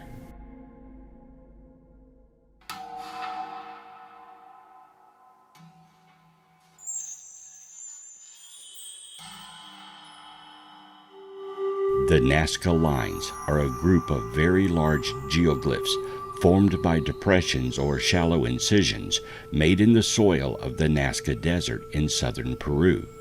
They were created between 500 BC and 500 CE, and no one knows their purpose. Most lines run straight across the landscape, but there are also figurative designs of animals and plants made up of lines. Some of the Nazca lines form shapes that are best seen from the air. The shapes are usually made from one continuous line. Because of its isolation, and the dry, windless, stable climate of the plateau, the lines have mostly been preserved naturally. As of 2012, the lines are said to have been deteriorating because of an influx of squatters inhabiting the lands. The figures vary in complexity. Hundreds are simple lines in geometric shapes. More than 70 are zoomorphic designs of animals, such as a hummingbird. Other shapes include trees and flowers. Scholars differ in interpreting the purpose of the designs, but in general, they ascribe religious significance to them. Who drew these enormous lines that can only be seen and interpreted from the air? Why design what clearly appears to be runways and symbols? Were these guideposts for an alien race, or landing areas for some prehistoric civilization now lost to man?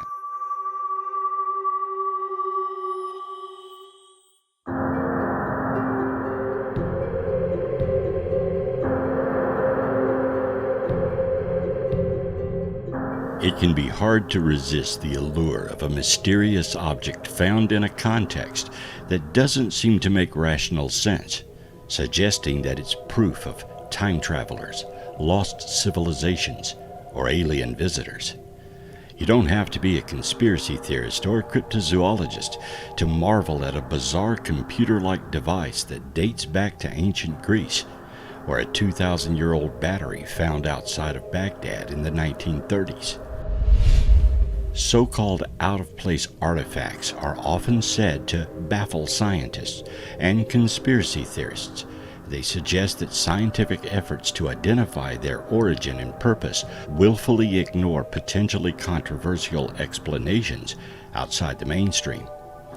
After all, it's true enough that science is constantly evolving, and we still don't have the answers to many of life's mysteries. But imagine how everyday objects from our own time might be interpreted thousands of years from now if information about how they're used doesn't survive. A lot of artifacts become out of place because their original context might have provided important clues, but the object was moved and that context is lost. When we're so far removed from the original circumstances in which a historical object was created, it's easy to let all sorts of things cloud our conclusions about what those objects represent. How do you explain a sarcophagus lid that appears to show a spaceship, primitive sculptures that look like airplanes, or cave drawings resembling astronauts in spacesuits? Some proponents of the ancient astronaut or ancient alien theories post that intelligent extraterrestrial beings visited Earth thousands of years ago and made contact with humans, potentially influencing their technology. These visitors might have been misinterpreted as gods, the theories muse. The supposed proof of these theories lies in drawings like the petroglyphs of Valcamonisa, Italy, which depict figurines with helmets around their heads that could just as easily be ceremonial headdress or have some other more down-to-earth explanation. Ancient astronaut proponents also cite artifacts like a Mesopotamian cylinder seal that sort of looks like a spaceship, since it's just hovering there. Although the first use of linear perspective wasn't seen in art until the 14th century, so the position of objects on a field in an ancient composition doesn't necessarily mean anything significant, or does it? A 1968 best-selling book by Eric von Daniken interprets imagery on the lid of a stone tube belonging to Pascal the Great, a Mayan ruler who died in the year 683 CE, as a depiction of extraterrestrial influence on the ancient Maya. In the center of the frame is a man sitting, bending forward. He has a mask on his nose.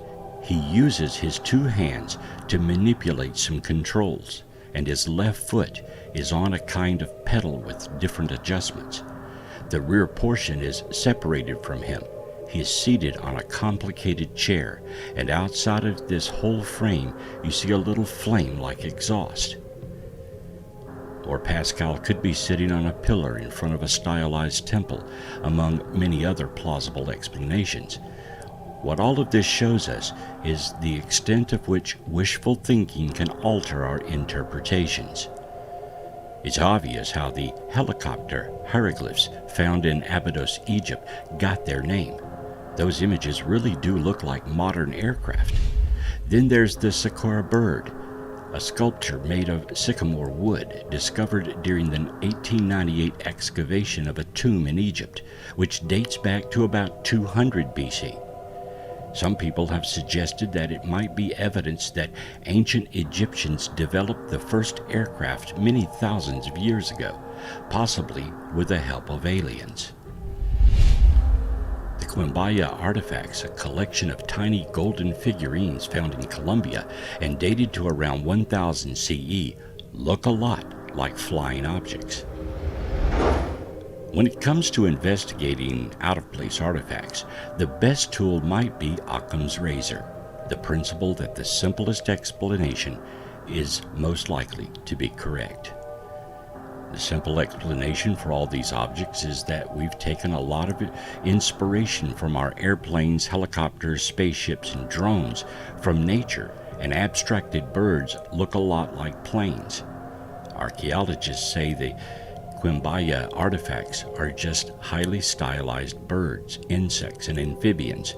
The function of the Saqqara bird is unknown because very little documentation of the period survives, but no credible evidence of Egyptian aircraft has ever been found. The Klerksdorp spheres, discovered by miners in South Africa, seemed like they had to be man-made, owing to their supposedly perfect proportions, but they're estimated to be 2.8 billion years old. Does that mean that they're evidence of advanced pre-human civilization on Earth, whether some other species from this planet or extraterrestrial? As suggested by Michael Cremo, author of Forbidden Archaeology, The Hidden History of the Human Race. Though they certainly look hand-carved, these spheres are far from perfect, and most geologists agree that they were naturally formed as concretions formed in volcanic sediments or ash. The grooves were likely produced due to the varying permeability of the layered sediments in which the stones were formed.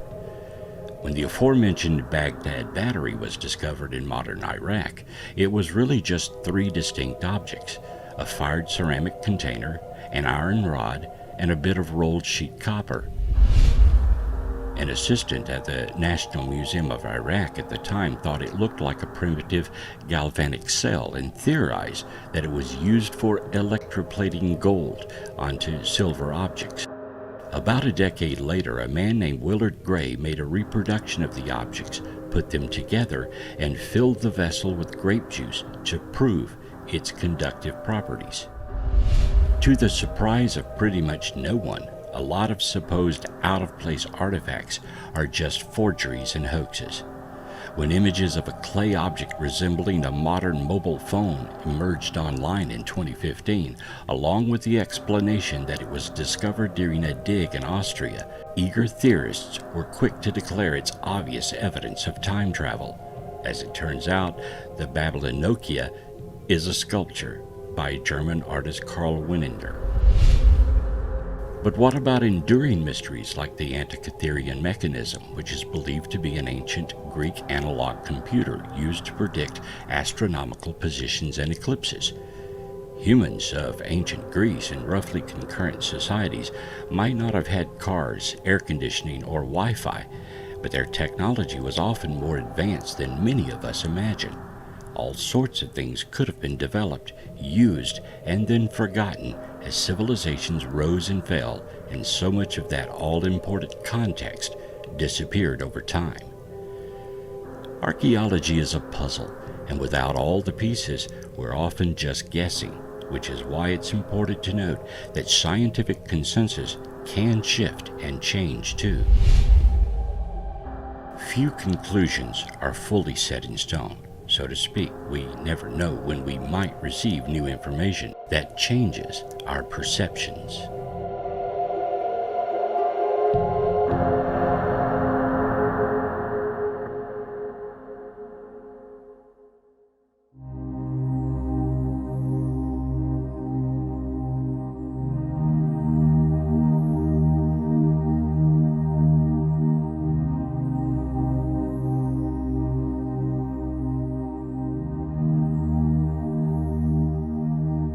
The popularity of the ancient alien architect theory has grown to great prevalence.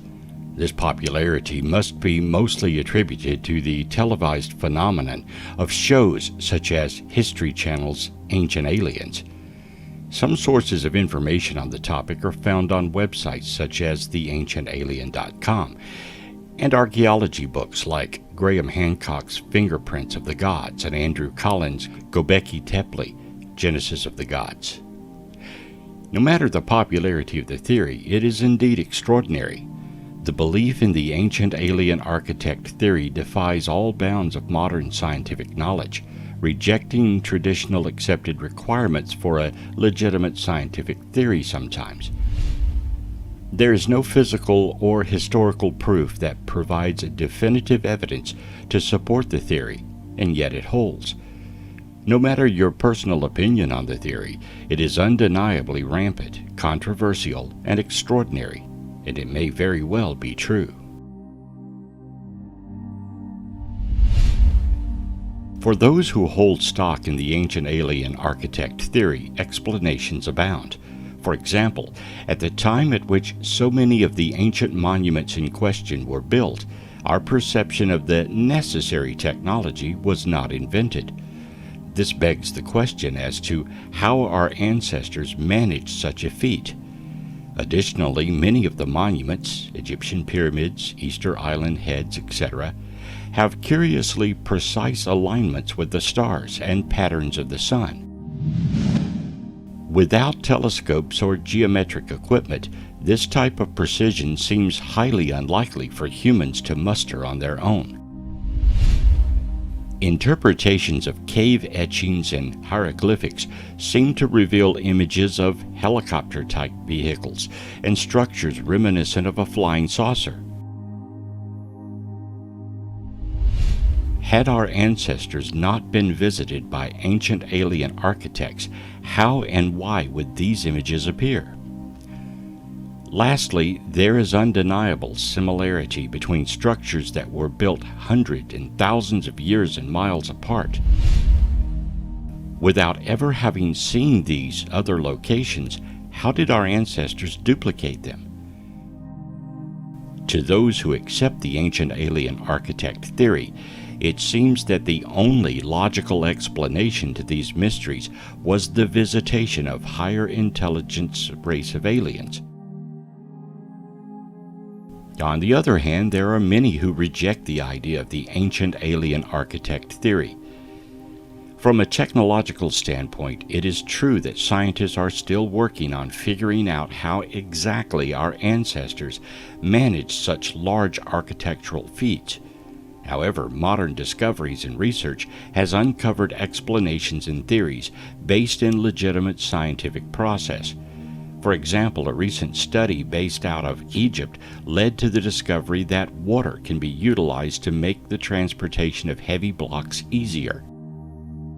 This sheds light of the question as to how our ancestors managed to move such heavy objects without modern-day technology. Circumpolar stars such as Polaris and lines of rope could have been utilized as a method of aligning the buildings so precisely with star patterns.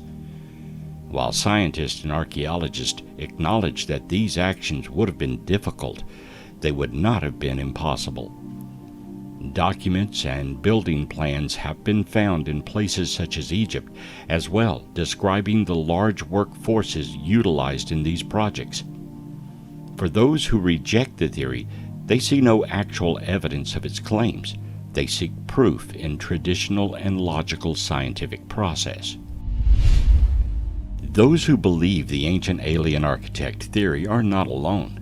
believers come from every walk of life, every age, and every socio-economic status. There is a social fascination with the topic, and it is widely popular across many platforms. Social media, television shows, blogs, and even support groups devoted to the theory allow believers to hold strong. The prevalence of the show Ancient Aliens undoubtedly attracts many to this theory.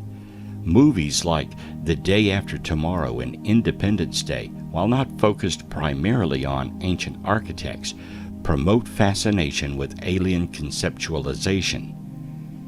All of these platforms make it hard to ignore the topic and allow believers more and more outlets to solidify their convictions.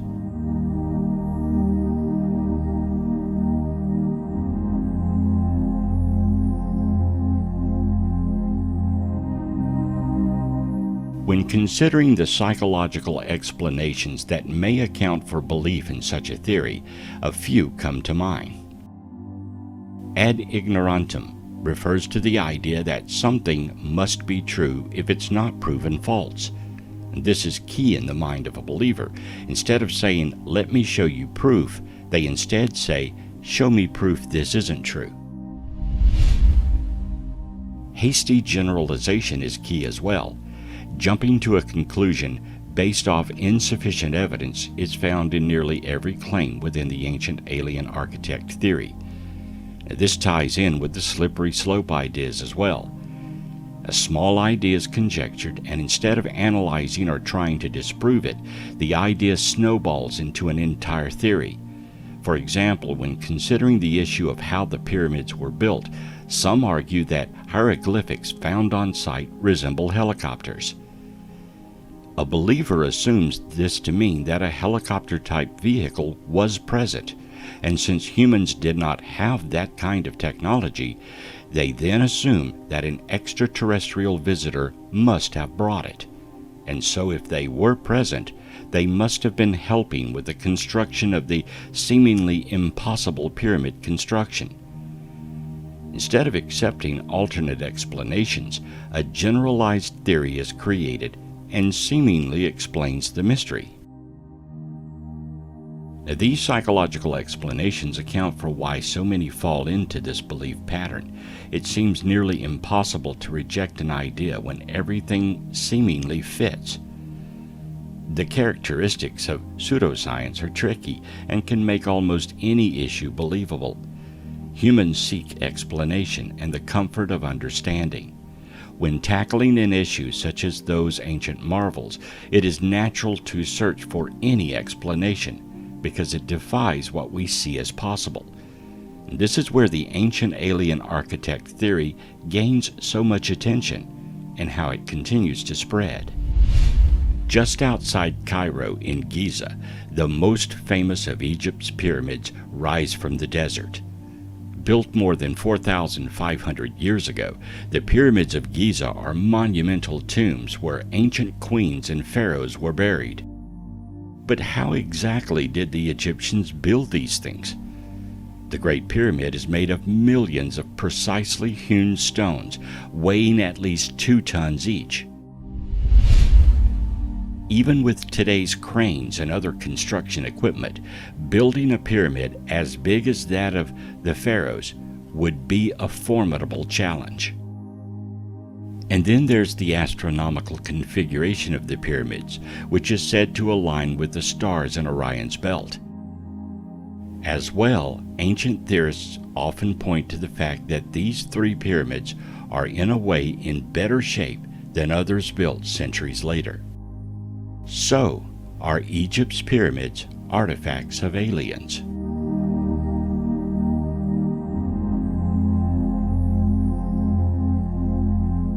A huge circle of stones, some weighing as much as 50 tons, sits in the English countryside outside Salisbury.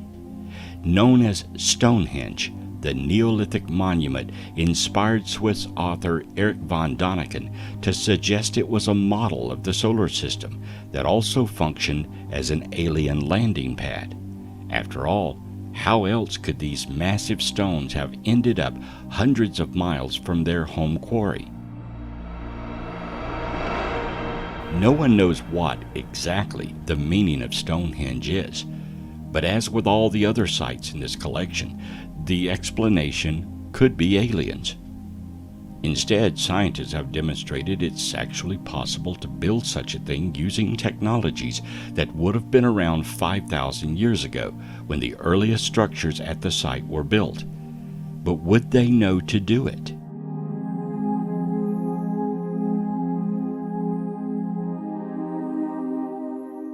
It appears as though the stones are aligned with solstices and eclipses, suggesting the Stonehenge builders were at least keeping an eye on the heavens.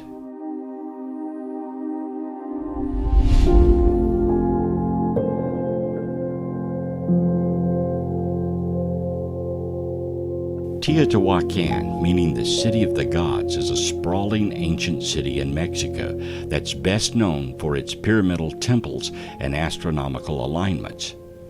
Built more than 2,000 years ago, Teotihuacan's age, size, and complexity can make it seem otherworldly. Scientists suspect that over centuries, a mix of cultures, including Maya and Mixtec, built the city that could house more than 100,000 people. With its murals, tools, transportation system, and evidence of advanced agricultural practices, Teotihuacan is often considered much more technologically developed than should have been possible in pre-Aztec Mexico. By far the most well-known of Teotihuacan's buildings is the massive Pyramid of the Sun, one of the largest such constructions in the Western Hemisphere. The pyramid's curious alignment is believed to be based on calendrical cycles. What inspired them to build this? Could it have been an alien intervention?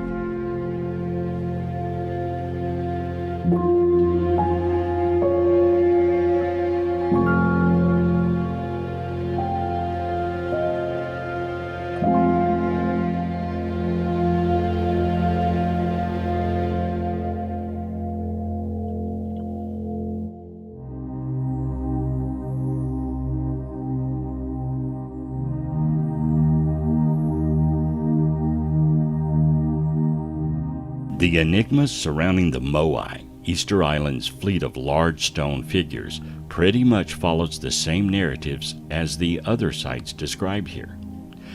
How in the world did the Rapa Nui make these figures more than 1,000 years ago?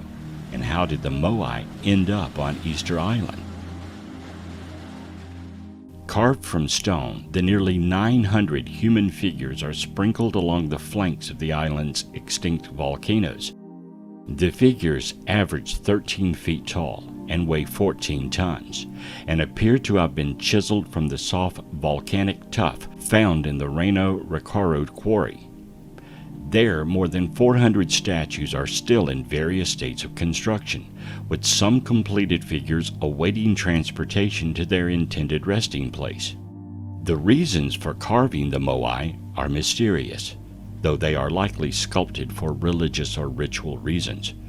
It's also not exactly clear what happened to the Stone Age Rapa Nui, but a leading theory suggests their civilization succumbed to an environmental disaster of their own making. Nor do we know who or what inspired these creations. Aliens are also a plausible reason.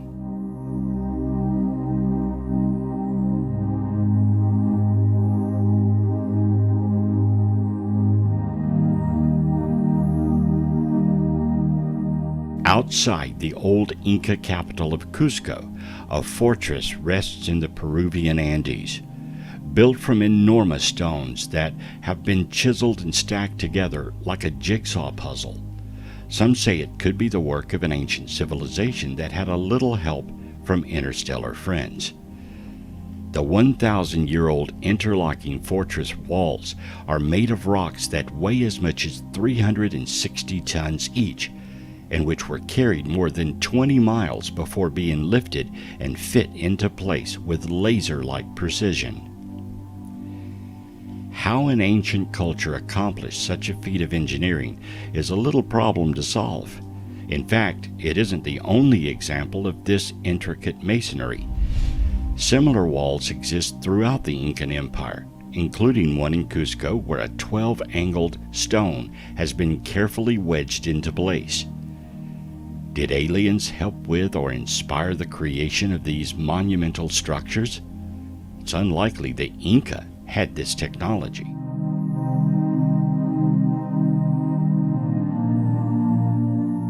The evolution of technology follows a pretty linear path throughout history, but sometimes we stumble upon artifacts that challenge that perception and throw those perceived timelines for a loop.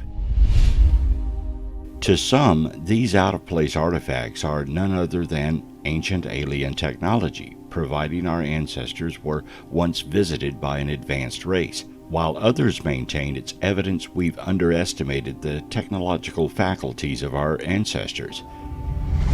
Growing up, most of us were taught that the Egyptians built the pyramids through primitive means, using simple pulleys and brute force from slave labor.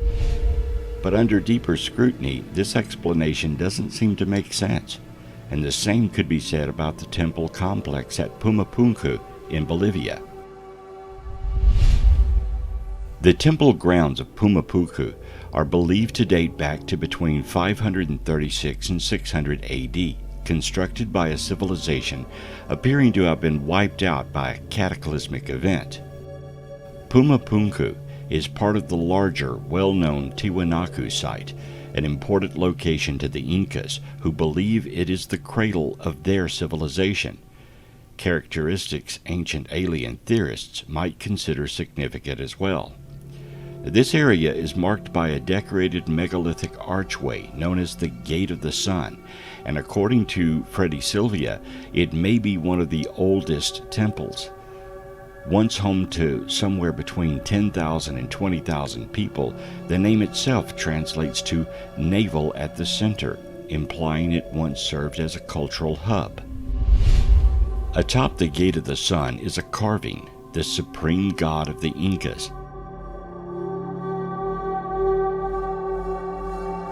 Sylvia says the Viracocha and his ilk were described as being much different than the indigenous Incas. They were white-skinned, bearded, fair-headed, and capable of bending the laws of nature. They were also significantly taller. And these weren't descriptions of the conquistadors. They didn't come along for about another century. The reports of Viracocha's superhuman race make the anomalous stonework at Pumapunku all the more interesting. Perfect 90-degree angles, precision cuts, and immaculately even spacing in the stones were shocking, considering the primitive epoch in which they were made. Much of this craft stonework remains distinct to this day, confounding scientists and archaeologists alike.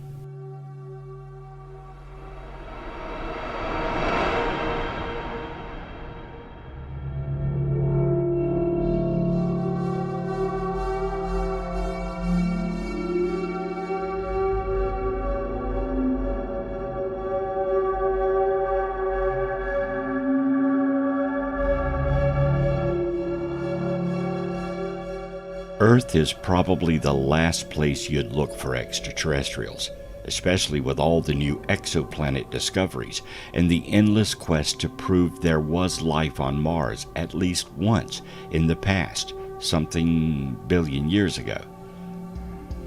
But are we looking too far? Some scientists are less out there and more down to earth, literally, when it comes to finding traces of alien life forms. Not that these hypothetical aliens are actually crawling around our planet. What these scientists argue is that they may have dropped by before humans even existed and left behind techno-signatures such as radios, rockets, or other tech that might have been lying deep underground or floating around in space for eons. Astrophysicist John Wright has elicited more than a few eye rolls with a controversial argument that was recently published in the International Journal of Astrobiology. He believes that techno-signatures from an alien species that landed not just on Earth or the Moon, but even Mars, before its atmosphere was obliterated, or Venus before it became a swirl of toxic clouds, could have possibly survived somewhere. While Venusian clouds and volcanoes would have long since eroded and liquefied any shred of evidence, he still believes it is possible something could be buried on Earth, Mars, or the Moon if it hadn't long ago become space junk. If a prior technological, perhaps spacefaring species ever arose in the solar system, it might have produced artifacts or other technosignatures that have survived to present day.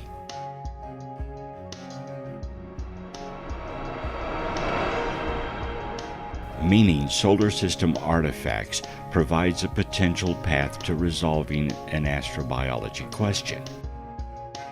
Wright doesn't believe aliens actually lived on Earth, and even if they had, erosion and ever-shifting land masses would have turned any trace of them to dust. Hypothetical alien trash would have had a much better chance of surviving in the subsurface of Mars, away from the solar winds and radiation it constantly gets blasted with, and too deep to be smashed by meteorite impacts. The red planet also has no plate tectonics to crush any ancient computers or whatever they might have scattered around. Other scientists are more skeptical, possibly because we haven't yet found any prehistoric ray guns or radio transmitters next to a T-Rex skeleton.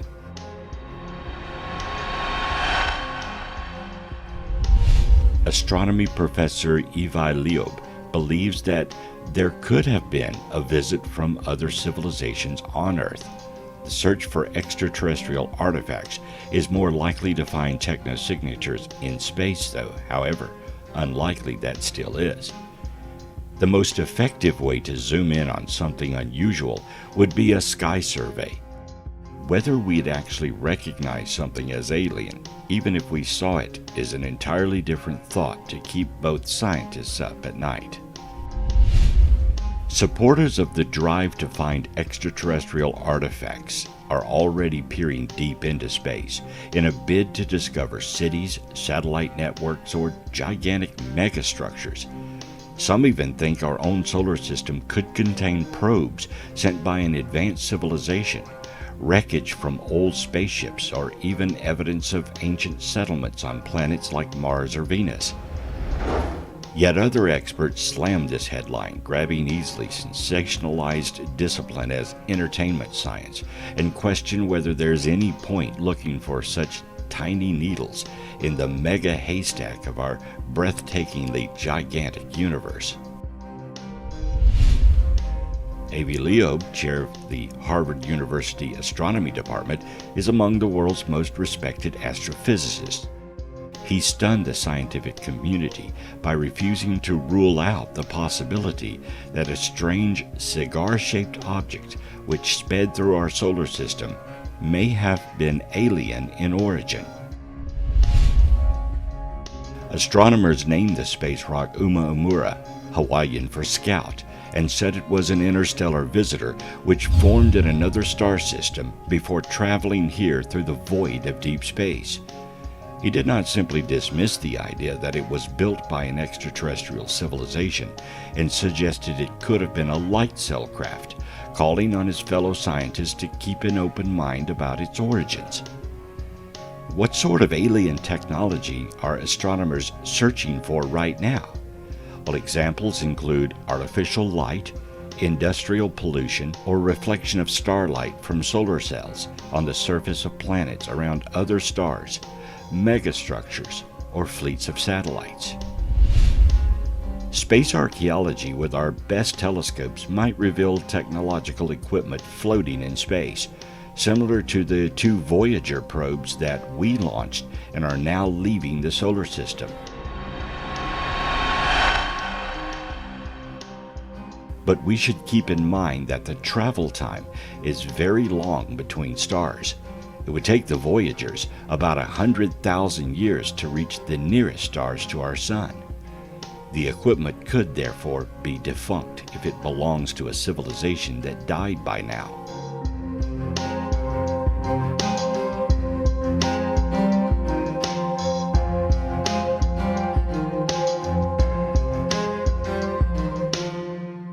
The artifacts we're most likely to find include the defunct debris of highly sophisticated technologies, which could be the wreckage of alien spaceships.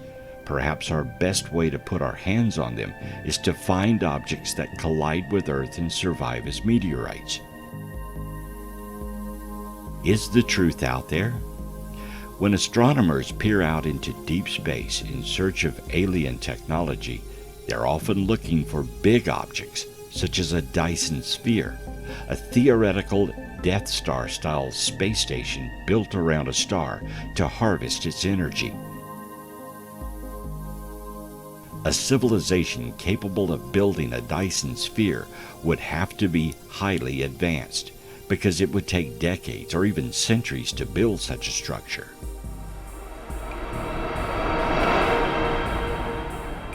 Jason T. Wright, Associate Professor of Astronomy and Astrophysics at Penn State University, became world famous after speculating that the mysterious behavior of a distant sun called Tabby's star was caused by a megastructure moving in front of it, although this hypothesis has been dismissed. The idea that we should look scientifically for evidence of alien technology in the solar system goes back to Ronald Bracewell in 1960. Although, of course, people have speculated about Martians and such for centuries, he said just 100 years ago it was totally reasonable for scientists to discuss the possibility of technological life on Mars. In the 60s, the Mariner probes showed that the Martian surface has no obvious signs of large technology, and so people assumed it, and the rest of the solar system, must not have any sort of technology on it at all. But no one has put scientific numbers to that assumption. How much of the solar system have we checked? Sure, we could rule out the existence of big cities on nearby planets, but what about smaller things? How long would something last on the surface before we would not recognize it as technological? The search for bigger structures out in space requires a different strategy. Finding artifacts outside the solar system is a whole different matter. In that case, we would not be looking at images of things, but perhaps for the heat it gives off, or its shadow as it passes in front of a star. These sorts of artifacts would have to be tremendously huge, bigger than Earth, for us to even notice them. Space is large. So if we find something around a star 1,000 light years away, our radio waves haven't even gotten to them yet. Even if we do ever set up communication, it will be thousands of years between messages, so contact will be pretty limited and slow. However, Wright does believe that if we do find signs of an alien civilization, then it's probably still alive.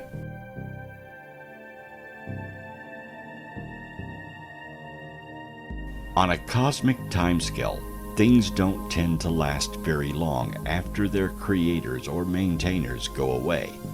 So what about the possibility of finding alien probes near the Earth? There's no reason to think that such probes couldn't be constructed, but you would have to build an enormous number of them for us to notice one flying through the solar system.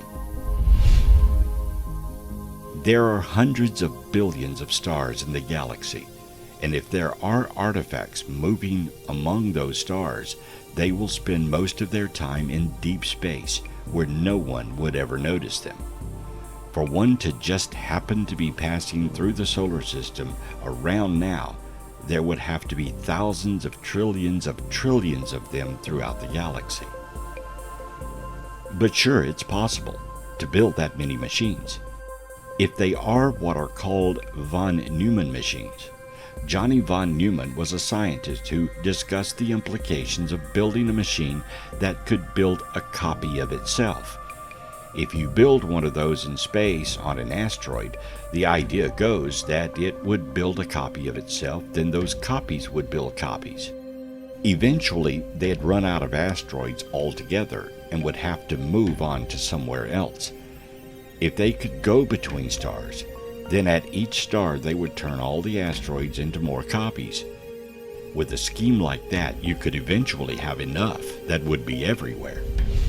Despite our best efforts, humanity has so far failed to discover even the most basic form of alien life. Dr. Paul Davies, a professor at Arizona State University, is author of The Eerie Silence: Searching for Ourselves in the Universe. His book grapples with the Fermi paradox, an argument which discusses the contradiction between the high likelihood that aliens live somewhere in the universe with humanity's inability to find them, which is often called the Great Silence. He has previously called for a search of the moon to look for traces of aliens, as well as discussing the possible existence of a shadow biosphere on Earth, populated by undiscovered creatures which behave very different to all other known forms of life on our planet.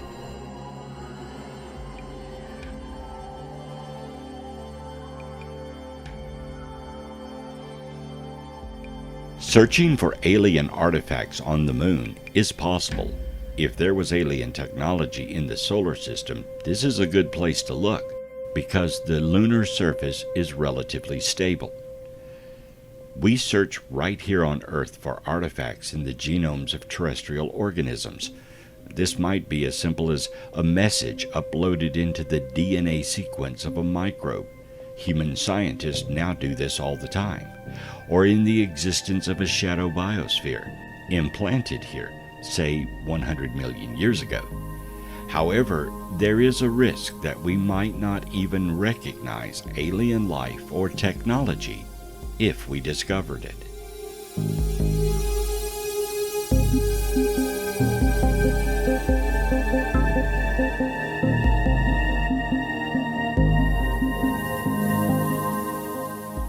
From ancient artifacts to monuments and structures on our planet, as well as others, seem to suggest we are not alone, and mankind has been visited and influenced by extraterrestrials. Perhaps one day we will be able to travel back in time and see where such structures and artifacts came from. But still then, we can only massage the science and try to understand the technologies that once existed, or determine if they were inspired by someone else. We live in a wondrous world with mysteries and questions all over the globe. But when it comes down to it, the only real question is, what do you believe? Did aliens inspire or even create some of the curious structures and artifacts we're continuously finding? Or is it man himself, more intellectual than we have ever considered? The answer to our questions may not be in the stars, but rather right here on our own planet Earth.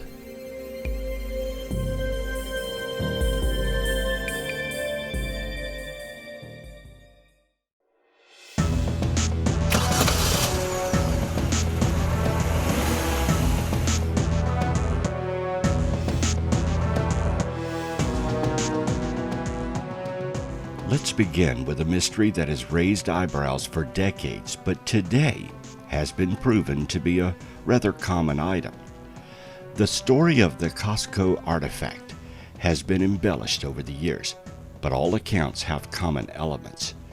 On February 13, 1961, Wallace Lane, Virginia Maxey, and Mike Mikesell were seeking interesting mineral specimens, particularly geodes, for their LM&V Rockhounds Gem and Gift Shop in California. The trio were about 6 miles northeast of Alancha, near the top of a peak about 4,300 feet in elevation and about 340 feet above the dry bed of Owens Lake. At lunchtime, after collecting rocks most of the morning, all three placed their specimens in the rock sack Mikesell was carrying. The next day in the gift shop's workroom, Mikesell ruined a nearly new diamond saw blade while cutting what he thought was a geode. Inside the nodule that was cut, Meixel did not find a cavity, as so many geodes have, but a perfectly circular section of very hard, white material that appeared to be porcelain. In the center of the porcelain cylinder was a 2 mm shaft of bright metal. The metal shaft responded to a magnet. There were still other odd quantities about the specimen. The outer layer of the specimen was allegedly encrusted with fossil shells and their fragments. In addition to shells, there were reports of 2 metallic metal objects in the crust, resembling a nail and a washer. Stranger still, the inner layer was hexagonal and seemed to form a casing around the hard porcelain cylinder. Within the inner layer, a layer of decomposing copper allegedly surrounded the porcelain cylinder. The group had an anomaly. Here was a possible geode over 500,000 years old, with some sort of electronic device buried within it. The object looked like a spark plug, and no one could figure out how it came to be encased in a geode from thousands of years ago. A spark plug encased in 500,000-year-old geode would represent a substantial scientific and historical anomaly, as spark plugs were invented in the 19th century. Critics say that the stone matrix containing the artifact is not a geode, but concentration that can be explained by natural processes that can take place over a decade or two. Had the group really found a piece of technology encased in a prehistoric stone from ages ago? In 2018, an investigation by Piri Reis and Paul Hinrich, with the help of members of the Spark Plug Collectors of America, identified the artifact as a 1920s-era champion spark plug, widely used in the Ford Model T and Model A engines. SPCA President Chad Wyndham and other collectors concurred with his assessment. Stromberg and Hinrich's report indicates that the spark plug became encased in a concretion composed of iron derived from the rusting spark plug. Iron and steel artifacts rapidly form iron oxide concretions as they rust in the ground. On April 12, 2018, Piri Stromberg was contacted by the family of one of the co-discoverers of the artifact. He was offered an opportunity to physically inspect the artifact, and he accepted, and also arranged for the artifact to be inspected by a geologist from the University of Washington Earth and Space Science Department. The inspections confirmed the previous conclusion that the artifact was a 1920s-era champion spark plug. The Cahokia artifact is a good example of not jumping to conclusions when analyzing ancient artifacts. There could be a simple and reasonable explanation. However, some artifacts are not simple to explain and seemingly have no reasonable explanations.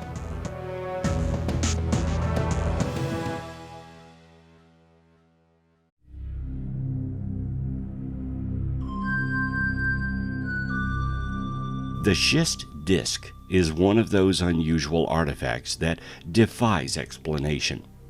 It's been thought to be anything from an elaborate candle or incense holder to an impeller from some technological device. In January 1936, a strange disk was unearthed at the plateau edge of North Saqqara, approximately 1.7 kilometers north of Djoser's Step Pyramid in Egypt. The discovery of the mysterious prehistoric artifact that many considered as a device was made in the tomb of Prince Sebu around 3100 BC by a famous British Egyptologist, Walter Byron Emery. Sebu was the son of a high official or administrator of a town or province probably called Star of the family of Horus. The unearthed device, named the schist disk, is approximately 24 inches by 4.2 inches in the center. It was manufactured by unknown means, from very fragile and delicate material, requiring very tedious carving, the production of which would confound any craftsman today. Now, many important questions arise. Scientists do not think the object is a wheel, because the wheel appeared in Egypt at 1500 BC during the 18th dynasty. If the schist disk is in fact a wheel, it would mean ancient Egyptians possessed knowledge of the wheel about 3000 BC during the time of the first dynasty. This would require Egyptologists to rewrite some history books. If the schist disk is not a wheel nor modeled after the wheel, what is it? Some scientists suggest that the fragile nature of such an intricately carved stone object greatly limits its practical usage and suggests a purely ornamental function, being of a religious or some other ritualistic purpose. Of course, some believe this disc served another purpose, as a lamp. However, critics of the theory argue that the three-blade ceremonial lamp is hardly possible because of the shape and curvature of its petals, which seems to suggest a function, not just decoration. Egyptologist Cyril Aldrin reached the conclusion that, independently of what the object was used for or what it represented, its design was without a doubt a copy of a previous, more older metallic object. Why did the ancient Egyptians bother to design an object with such a complex structure more than 5,000 years ago? How could a culture who typically used chisels to shape rock have mastered a technique to work such a delicate material into this extraordinary level?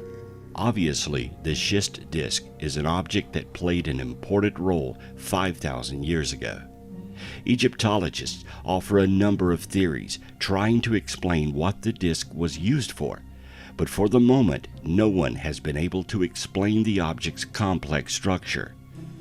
The schist disk's futuristic design continues to baffle all those who have seen it. There is no doubt this particular object continues to constitute one of the most perplexing Egyptian and ancient mysteries, and we are left with several unanswered questions. You can examine the schist disk yourself, as it is currently in the Cairo Museum.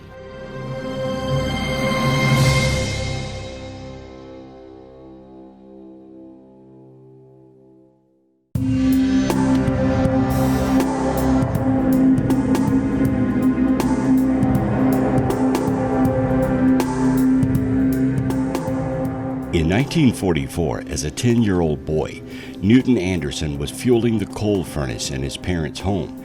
He dropped a lump of coal onto the basement floor and it broke in half, revealing that it contained a bell inside. The coal that was mined near his house in Upshur County, West Virginia, is about 300 million years old. What is a brass bell with an iron clapper doing in coal ascribed to the Carboniferous period? According to Norm Schomburg's book Ammunition, which includes several coal anecdotes, the bell is an antediluvian artifact made before the Genesis flood. The Institute of Creation Research had the bell submitted to the lab at the University of Oklahoma. There, a nuclear activation analysis revealed that the bell contains an unusual mix of metals, different from any known modern alloy production, including copper, zinc, tin, arsenic, iodine, and selenium. There is a winged statue at the top of the bell, which does not resemble any known cultural depiction. The closest depictions with similarities would be the Babylonian southwest wind demon called Pazuzu. There is a headpiece missing on the bell, which may have indicated the bell statue was taller.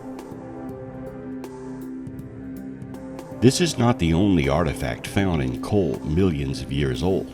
An iron pot was found in coal in Oklahoma. In a notarized statement, Frank Kennard said in 1948 he was working in the municipal electric plant in Thomas, Oklahoma in 1912. He came upon a solid chunk of coal which was too large to use. He broke it up with a sledgehammer. The iron pot fell from the center, leaving the impression or mold of the pot in a piece of the coal. Jim Stahl, an employee of the company, witnessed the breaking of the coal and saw the pot fall out. He traced the source of the coal and found that it came from Wilburton, Oklahoma mines. A handful of other such artifact and coal accounts have been recorded by Ivan T. Sanderson, including an intricate gold chain found in coal. The Morrisonville, Illinois Times on June 11, 1891, published a report that Miss S.W. Culp found a circular-shaped 8-karat gold chain about 10 inches long embedded in a lump of coal after she broke it apart to put it in her scuttle. The chain was described as antique and of quaint workmanship. The story said only part of the chain was revealed when she first broke open the coal, and that the rest of the chain remained buried within the coal. The coal came from one of the southern Illinois mines. Unfortunately, the artifact has since disappeared. Objects that are millions of years old can only mean there was a civilization predating our modern culture. Who made these items eons ago? This question will probably never be answered.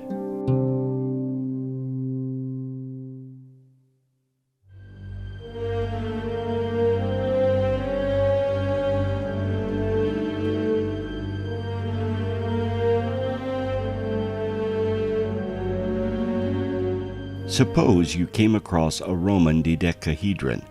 Would you know what it is, or what it was used for? This artifact is a small hollow object made of bronze or stone, with a dodecahedron shape. 12 flat pentagonal faces, each face having a circular hole of varying diameter in the middle, the holes connected to the hollow center.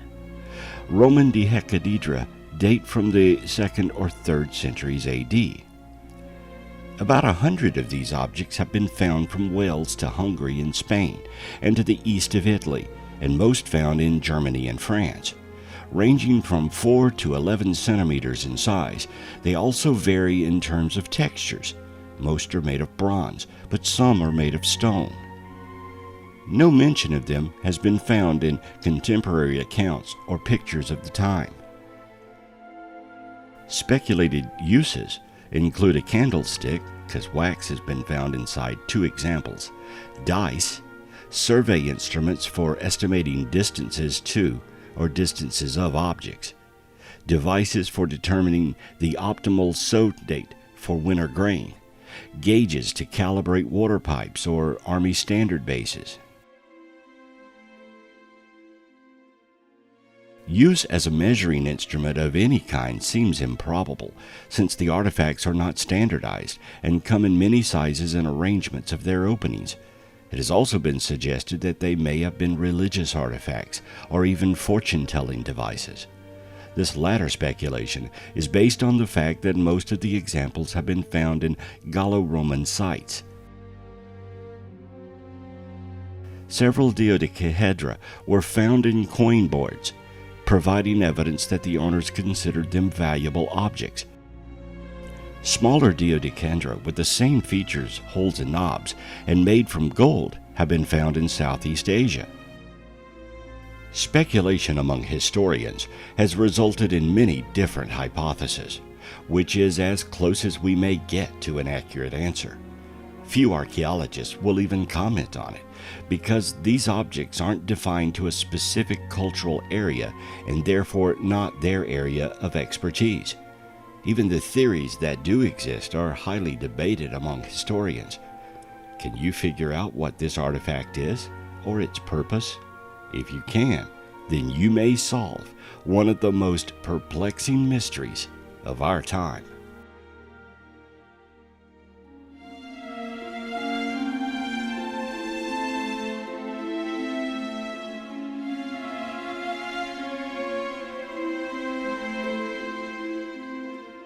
Tiny objects are one thing to ponder over, but what do you do when confronted with huge puzzle pieces that fit together so perfectly you cannot get a sheet of rice paper between them? Throughout the world, there are large boulder-like stones fitted together so perfectly, no one has any idea how they were quarried and placed together. People are very creative and artistic, but to quarry a stone over 500 tons, move it, and put it into place where it fits perfectly behooves even the most intelligent architect of today. Yet these walls exist all over the world, and no one knows how they were made or placed together. For example, consider the walls in Peru, Baalbek, and other ancient sites around the globe. Theories range from ancient giants that placed the stones to aliens with anti-gravity, magical talents some men had to simple levers. Some believe the only way to get this precision would be to melt the stones into place. Today's builders and stonemasons would have a hard time duplicating these artifacts, even with modern tools and technology. Some say it simply cannot be done. Who built these walls, and how?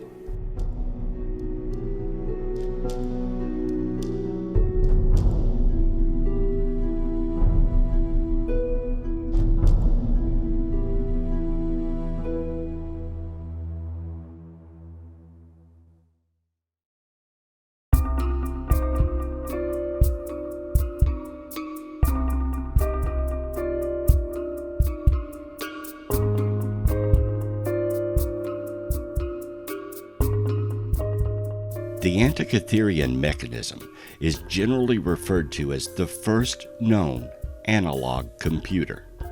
The quality and complexity of the mechanism's manufacture suggests that it has undiscovered predecessors made during the Hellenistic period. Its construction relies on theories of astronomy and mathematics developed by Greek astronomers during the 2nd century BC, and it's estimated to have been built in the late 2nd century BC or the early 1st century BC. It is the world's first known computer. A computer from the 2nd century? Perhaps, but some believe it may be much older. It was found in a shipwreck in 1900 along with statues and pottery, but no one knows if it is an older item that was along with the Greek pottery, or if it may be much older and was being transported with current items of the time. Scientists believe it was used to plot the movement of the sun, moon, and stars. Thus it was a clock of sorts that could accurately predict upcoming astrological events and tell time. Some pieces of the clock have never been found, and it's possible there are more components of it buried in the shipwreck and lost forever. The scientists who have reconstructed the Antikytherian mechanism also agree that it was too sophisticated to have been a unique device, that there must be others. Of special delight to physicists, the moon mechanism uses a special train of bronze gears, 2 of them linked with a slightly offset axis, to indicate the position and phase of the moon. As is known today from Kepler's law of planetary motion, the moon travels at different speeds as it orbits the Earth, and this speed differential is modeled by the Antikytherian mechanism, even though the ancient Greeks were not aware of the actual elliptical shape of the orbit of the moon. If ancient computers existed 500 BC, could other advanced technologies have existed in the ancient past? What if a modern jet plane were found in an ancient pyramid? It would, of course, be a major discovery, and it may have already happened.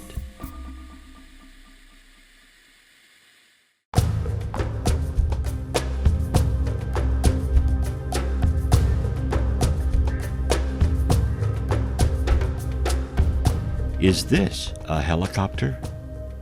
Is this a spaceship? A submarine or modern boat? The 3,000-year-old hieroglyphs found in Setil's temple in Abydos, Egypt, are said to depict nothing less than a helicopter.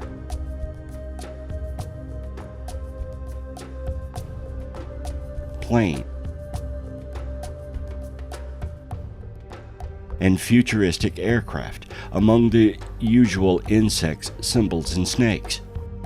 The writings have become known as the helicopter hieroglyphics among pseudoscience and conspiracy circles, with many supporters of the theory saying that if the ancient civilization was putting helicopters and modern spacecraft in their artwork, then they must have seen them, or at least pictures of them. And for that to have happened, someone from the future must have taken them back. Some have even taken the theory a step further, introducing aliens to the equation.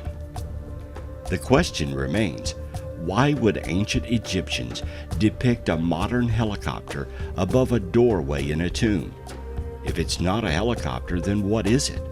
Why is it there alongside of what appears to be a modern boat or submarine and a science fiction style spaceship? What did the Egyptians know 3,000 years ago? And if they knew about helicopters, what else could be hiding in undiscovered tombs across the African continent?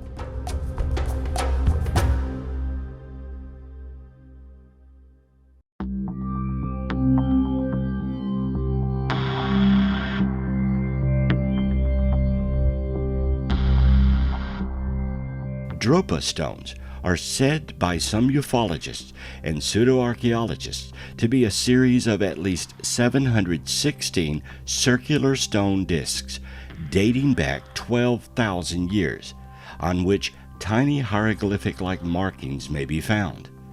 Each disc is claimed to measure up to 1 foot in diameter and carry 2 grooves, originating from a hole in their center, in the form of a double spiral.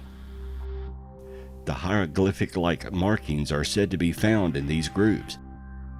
No record has been found of the stones being displayed in any of the world's museums, and their current whereabouts are unknown. In 1962, a Chinese researcher, Sun Nui, was reported to have concluded that the grooves on the discs were actually very tiny hieroglyphs, none of which were a pattern that had been seen before, and which can only be seen with the use of a magnifying glass. He announced that he had deciphered them into a story that told of a spacecraft that crash-landed in the area of the cave, the Bayan Har Mountains, and that the ship contained the Dropa people, who could not fit in and therefore had to adapt to Earth. Further, his research claims that the Dropa people were hunted down and killed by the local Han Chinese for a period. Sun Nui noted specifically that one glyph apparently said, "The Dropa came down from the clouds in their aircraft. Our men, women, and children hid in the caves 10 times before sunrise. When at last we understood the sign language of the Dropas, we realized that the newcomers had peaceful intentions." Sun Nui is said to have published his findings in 1962 in a professional journal and was subsequently ridiculed and met with disbelief. Shortly afterwards, he's said to have gone to Japan in a self-imposed exile, where he died not long after he completed the manuscript of his work. The stones themselves seem to have disappeared. The stone discs were supposedly stored in various museums across China. However, none of these museums have any records or traces of Dropa stones ever being there. They obviously existed because there are photographs of them. What are these stone discs, and where did they come from? Is the story they tell true, and if so, is there any proof other than the stones? The mysterious discovery was allegedly made in 1930 when Chi Pu-ti, an archaeology professor at Peking University, and his students were on an expedition to explore a series of caves in the inaccessible mountains near Tibet, which were supposedly carved artificially in a system of underground tunnels and pantries. Now, according to these events, it said that Professor Chu Pt and his students found tombs with skeletons of 4 to 6 feet in height buried inside them. The skeletons had abnormally large heads and small, thin, and fragile bodies. In addition to the skeletal remains, Professor Chu Pu-Ti and his students discovered countless other items. After the studies on the Dropa stones, researchers turned their attention to the people in the area themselves. What happened to the Dropa? The cave area where the stones were located still had two tribes living in the vicinity, the Dropas and the Khams. Archaeologists were called in to determine where the two tribes originated from, but were unable to relate either tribe to a known race. They also noticed that the people in these tribes had a very short average height and abnormally large heads and eye sockets. They were extremely thin characters with a very obvious yellow tinge to their skin color. Could these be the direct ancestors to the Dropa?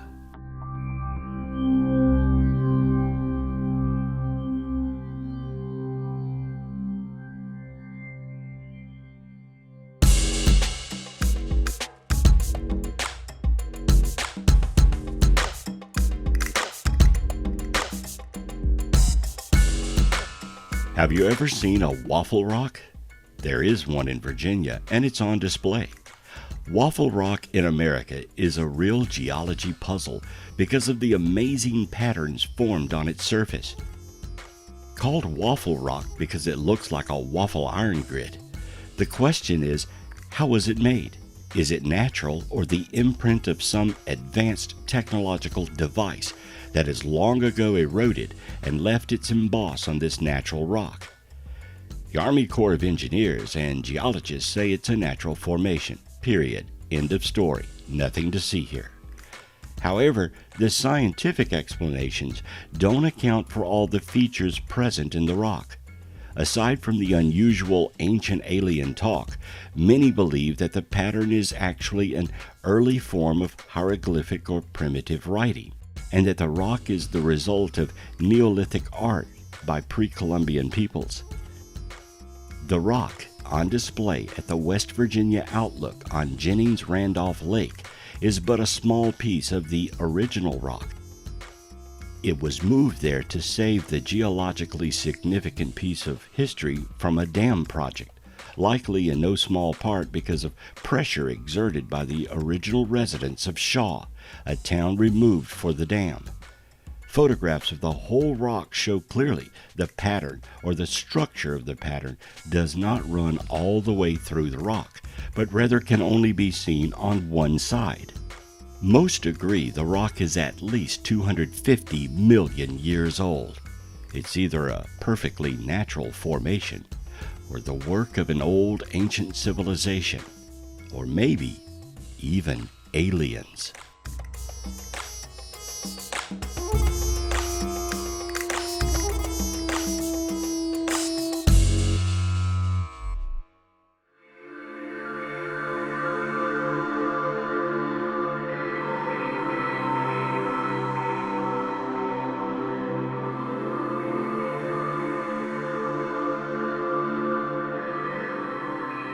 Today, you can find just about any place with a quick Google search. But in times past, to get from here to there, you needed a map. Maps have been used to chart every point known around the globe. The more accurate, the better the map. And when trusting your life to the sea, you wanted the best map you could get. So when you went there, you didn't end up somewhere else. In 1513, a trip to the New World was all the rage, and accurate maps were needed to get to this newly founded land. Enter Piri Reis, a cartographer. Piri Reis served in the Turkish Navy, for which he held the rank of admiral. He used 20 different maps and charts as his source documents to create what today is called the Piri Reis map. 8 of them were palimpsest maps, maps of the known world according to the 2nd century Hellenistic or Greek society. 4 were Portuguese maps. 1 was an Arabic map, and 1 was drawn by Christopher Columbus himself. It was considered a very accurate map. But here is where the map gets weird. Along with depicting Africa, South America, and various islands accurately, it appears to show Antarctica with no ice caps. Antarctica as it would have looked over 6,000 years ago. Antarctica has been covered with ice for over 6,000 years, and no one has sailed around the planet before it froze over. So how could a map, referenced from older maps, have depicted the continent so accurately? Modern satellite mapping, which can peer through the ice, confirms the map is accurate. It correctly shows the outline of Antarctica as it is under the ice. Piri had referenced a map that displayed Antarctica correctly. So where did that map come from? Who would have known in 1513 that Antarctica is a continent and not just a huge landscape of ice? Who could have mapped it over 6,000 years ago when no one could see it and tell it was a continent? No one knows. It's a huge mystery. And now you have a new map to ponder over.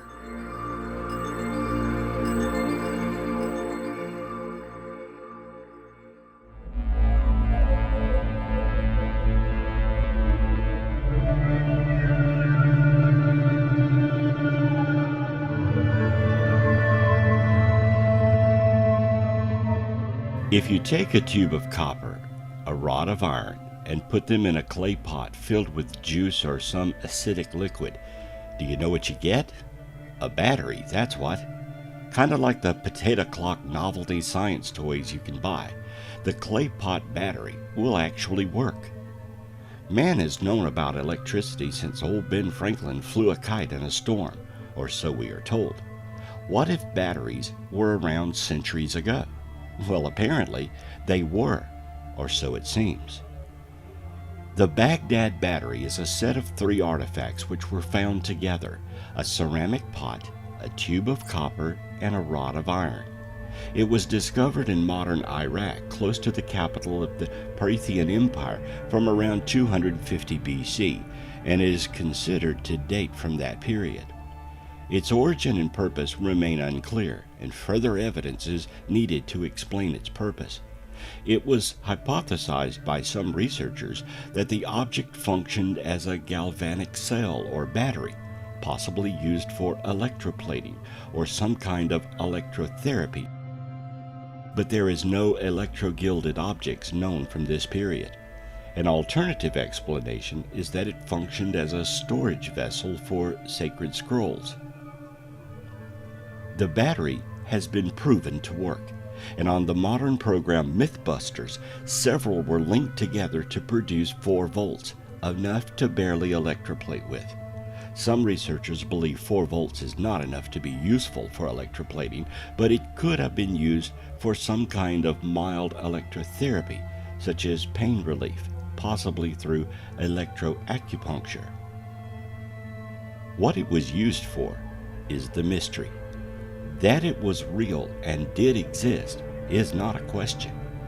An over 2,000-year-old battery makes you wonder if it keeps going and going and going and going and going and going.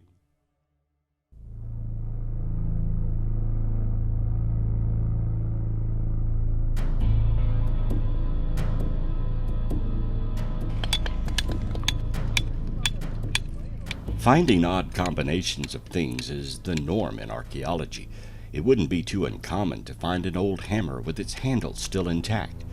But what if you found a hammer encased in rock over 100 million years old? In the 1930s, in the city of London near Red Creek, Texas, an iron hammer was discovered embedded in a rock. How did it get there? The hammer had to have been built before the rock was formed, hundreds of millions of years ago. According to analysis, the rock enveloping the tool was dated to the Ordovician era, more than 400 million years old, while the hammer itself is thought to be much older, dating back 500 million years.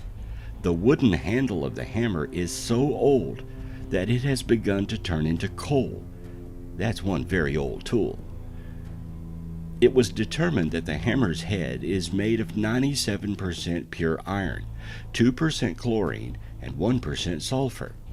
In the 80 or so years since the hammer was unearthed, the metal object has not shown any signs of rust, making it a unique blend of metallurgy that some claim to be a lost technology from an ancient civilization. Both researchers and historians are divided into two camps in respect to the finding, with one arguing that the artifact is proof prehistoric cultures existed long before what history books tell us, and the other is denying that possibility. Could this strange object be evidence of a civilization predating what is known in our modern understanding of history? Who made the hammer? And who used it 500 million years ago? That is some serious hammer time.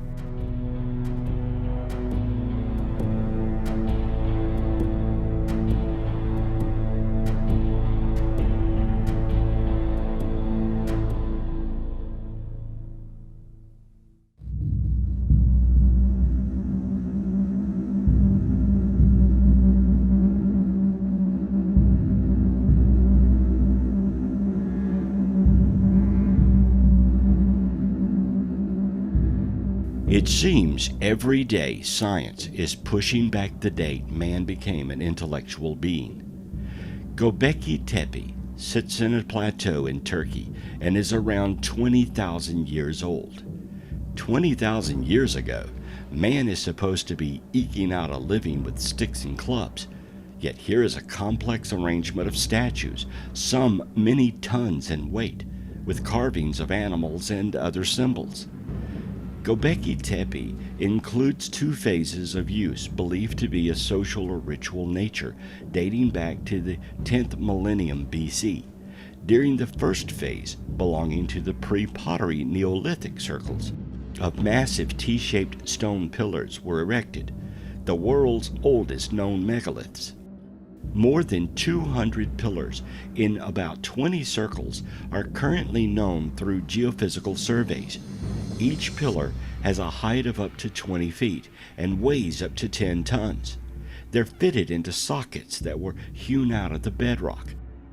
In the second phase, belonging to the pre-pottery Neolithic, the erected pillars are smaller and stood in rectangular rooms with floors of polished lime. Pretty sophisticated for cavemen, right? The details of the structure's function remain a mystery. It was excavated by a German archaeologist under the direction of Klaus Schmidt from 1996 until his death in 2014. Schmidt believed that the site was a sanctuary where people from a wide region periodically congregated, not a settlement. The structures not only predate pottery, metallurgy, and the invention of writing or the wheel, but they were built before the so-called Neolithic Revolution that marks the beginning of agriculture and animal husbandry around 9000 BC. The construction of Gobekli Tepe implies organization of an advanced order not associated with Paleolithic societies. However, archaeologists estimate that up to 500 persons were required to exact the heavy pillars from local quarries and move them 330 to 1,640 feet to the site. The pillars weigh 10 to 20 metric tons, with one still in the quarry weighing 50 tons. The site continues to perplex scientists and raise more questions than it answers. It's the oldest monolithic site on the planet as of today, predating everything else. It absolutely could not have been built and crafted by Neolithic man.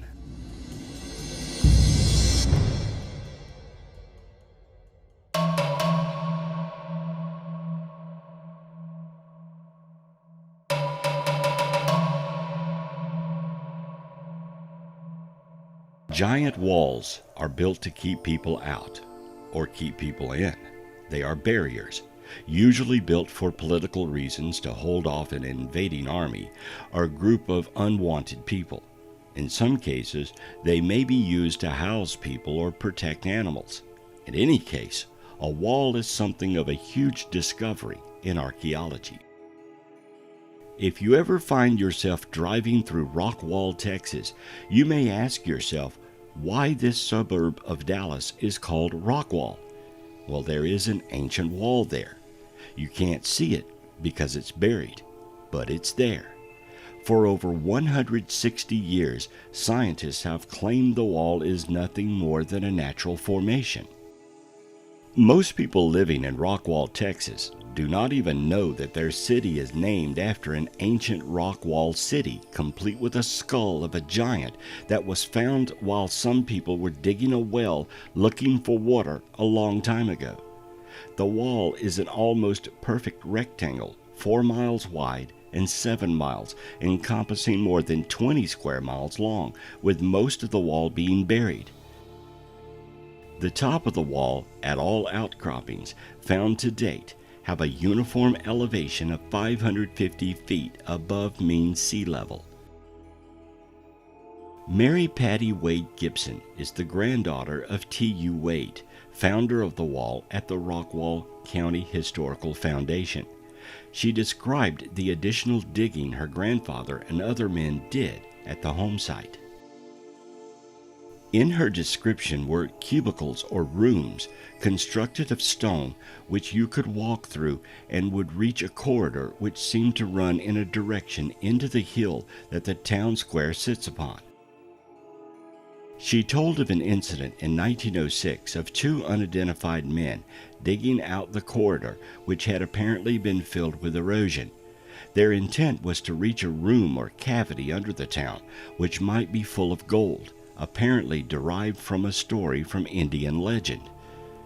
The ceiling of the corridor had steep slopes, describing a Gothic-type arched ceiling, much like the Mayans built, and the further into the corridor the 2 men excavated, the steeper the slope of the ceiling became.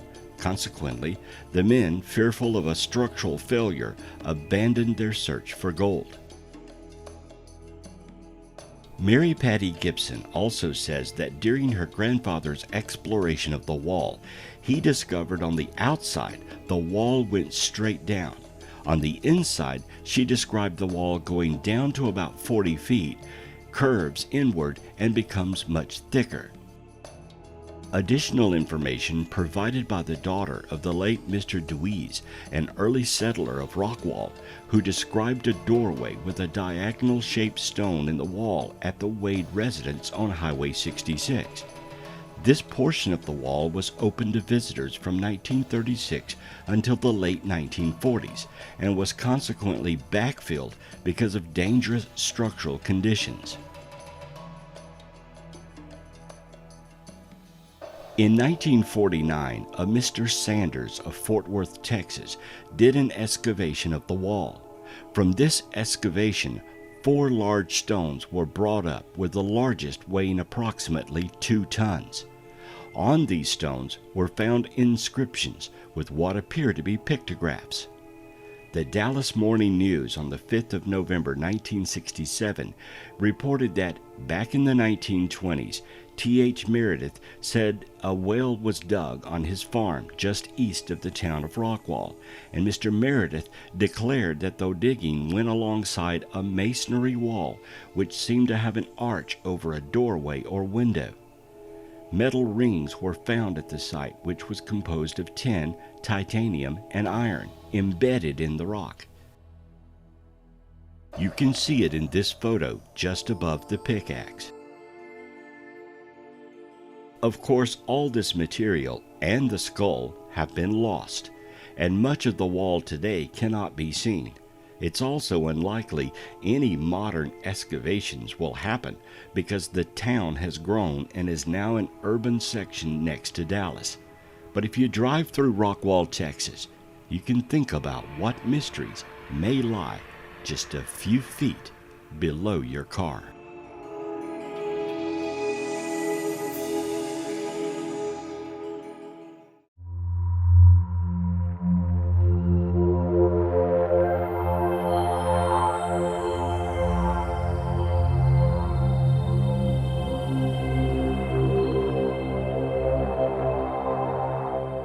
giant skulls. Really? What's up with that? The truth is, giant skulls are very real and have been found worldwide. First, let me warn you that there are a bunch of fake giant skull photos floating around the internet. So if you see one, do your own research and determine if it is real or fake. You see, there was a contest not long ago to make giant skull images in Photoshop, and all of those contest entries are out there now being mixed up with the real ones. So let's take a look at the reality versus the misinformation.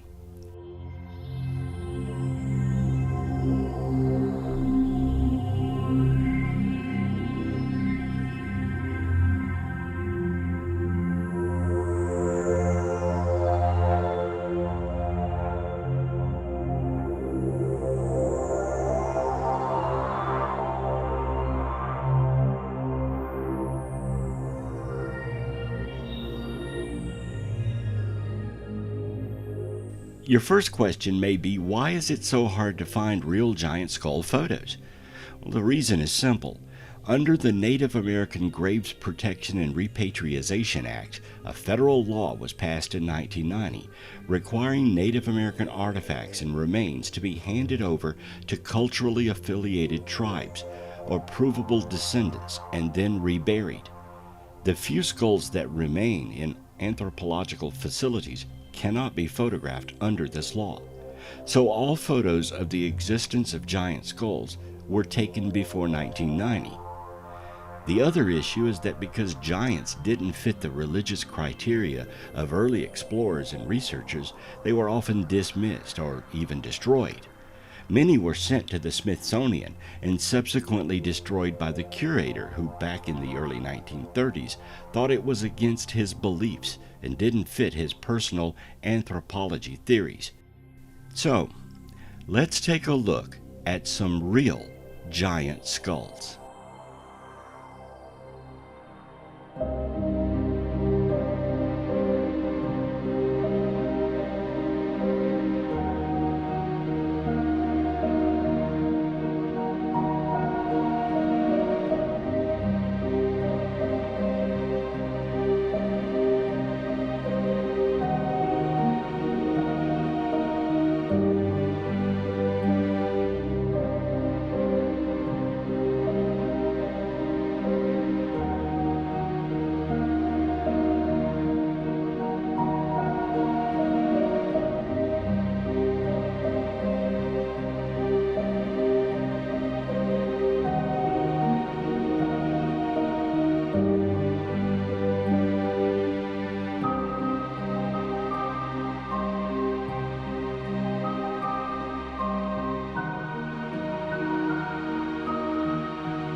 These are not isolated accounts. There are literally hundreds of reports around the turn of the century describing large bones and skulls, many from accredited newspapers and doctors. So why the mystery? Well, even today, many scientists refuse to look at the evidence because they would have to rewrite the history books and include a giant civilization in North America, which apparently was here long before the Native Americans and existed up to colonization. Skulls and bones found around the world corroborate this. With the lack of physical evidence and the mysteries surrounding many of these finds, science just can't be bothered to take a serious look at the obvious. Our only hope is that sometime in the near future, someone somewhere digs up a new find and is wise enough to photograph and document it before it can be taken away.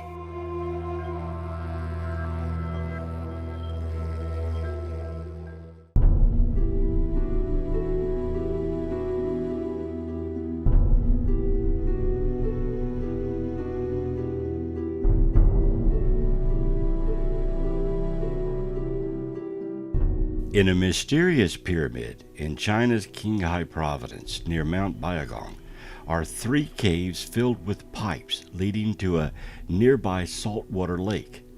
There are also pipes under the lake bed and on the shore. The iron pipes range in size from some smaller than a toothpick. The strangest part is that they may be 150,000 years old. Dating done by the Beijing Institute of Geology determined these iron pipes were smelted about 150,000 years ago, if they were indeed made by humans, according to Brian Dunning of Skeptoid.com. And if they were made by humans, history, as it is commonly viewed, would have to be reevaluated. The dating was done using thermoluminescence, a technique that determines how long ago crystalline mineral was exposed to sunlight or heated. Humans are only thought to have inhabited the region for the past 30,000 years. Even with the known history of the area, the only humans to inhabit the region were nomads, whose lifestyle would not leave any such structures behind. Though some have since tried to explain the pipes as a natural phenomenon, Yang Ji, a research fellow at the Chinese Academy of Social Sciences, told that the pyramid may have been built by intelligent beings. He did not dismiss the theory that ancient extraterrestrials may be responsible, saying this theory is understandable and worth looking into. But scientific means must be employed to prove whether or not it is true. Another theory is that it was built by prehistoric humans with techniques lost to humans of a latter period. The pipes lead into a salty lake, though a twin lake nearby contains fresh water. The surrounding landscape is strewn with what he describes as strangely shaped stones. Rocks protrude from the ground like broken pillars. Who could have built a pipe system 150,000 years ago? These are iron pipes, not clay or rock. They would have had to have been constructed. No one was smelting iron that long ago, according to our current understanding of history. Is it possible that an ancient race of people lived long before our so-called historical timeline? If so, what other artifacts exist that prove their existence?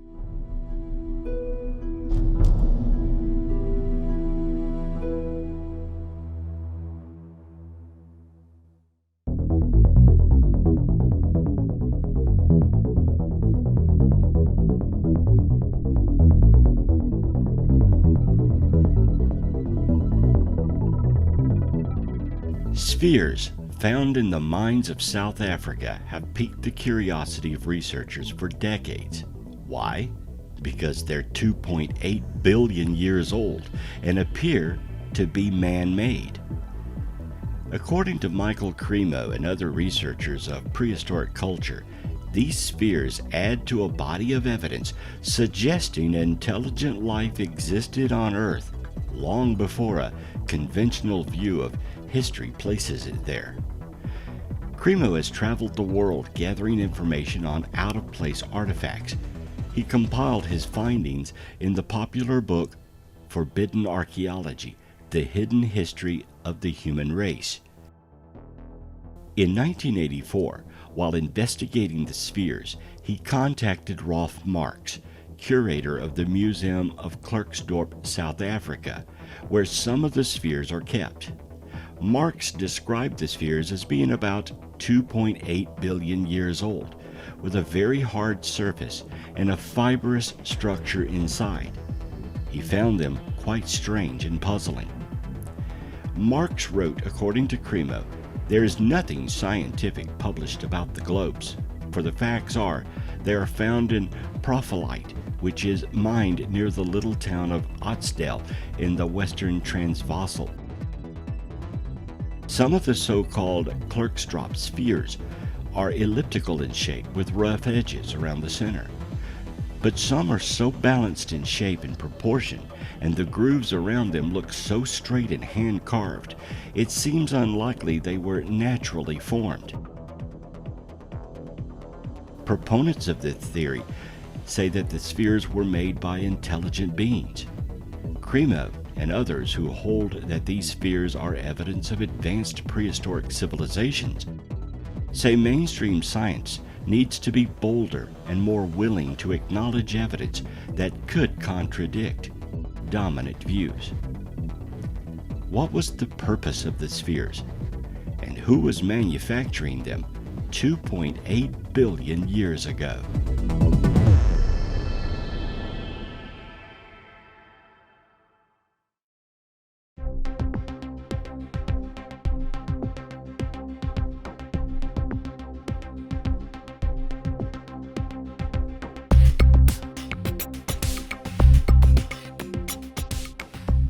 Women today carry a purse. It's part of our modern culture. Men wear backpacks and carry a wallet. We have bags for pretty much everything today. One of the more mysterious symbols that has been found in ancient carvings is an image that looks uncannily like a handbag. The shape appears in depictions made by the Sumerians in Iraq, in the ruins of ancient Turkish temples, in decorations of the Moai of New Zealand, and in crafts made by the Olmecs of Central America. Handbags can be seen in the art of various cultures from around the world and throughout time, with the first known instance of a handbag appearing at the end of the Ice Age. What is this mysterious symbol that can be found throughout the ancient world? The handbag image is so called because it looks very similar to the modern-day purse. The objects typically feature a rounded, handle-like top and a rectangular bottom, and may include varying degrees of additional details of texture or pattern. The images sometimes appear as standalone objects. Sometimes they are depicted in the hand of a person, a god, or mythical being, in a manner similar to how one would hold a basket.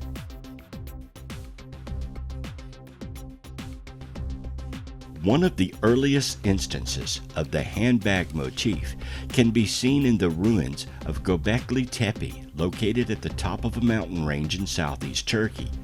Dating back to approximately 11,000 BC, Gobekli Tepe is one of the oldest temple complexes ever discovered. The exact purpose of the mountain sanctuary is unknown. However, it appears that the temple may have served as a site for religious sacrifices.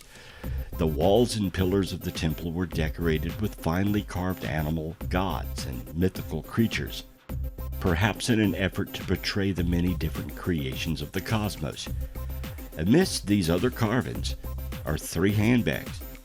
Experts believe that early religions worshipped the fundamental elements of life on Earth. Therefore, the 3 Gobekli Tepe handbags, taken as an early form of those icons, could be said to symbolically define the site as a temple. Elsewhere, the handbag image shows up with striking similarities in 2 stone reliefs, one made by the Assyrians of ancient Iraq, sometime between 880 to 859 BC, and the other made by the Olmecs of ancient Mesoamerica, sometime between 1200 and 400 BC. In both of these images, a man-like figure carries the handbag in his hand, as if it were a basket or purse. When used in Assyrian art, it is said the purse holds magic dust. When depicted in Olmec art, they postulate that it contains herbs for getting high. This suggests that the handbag may have been a standard of measurement uniquely discovered by both cultures. In any case, these handbags appear on statues and reliefs all around the world and are very similar. What were they? What did they contain? And why was it important to depict this symbol in statues and art thousands of years ago?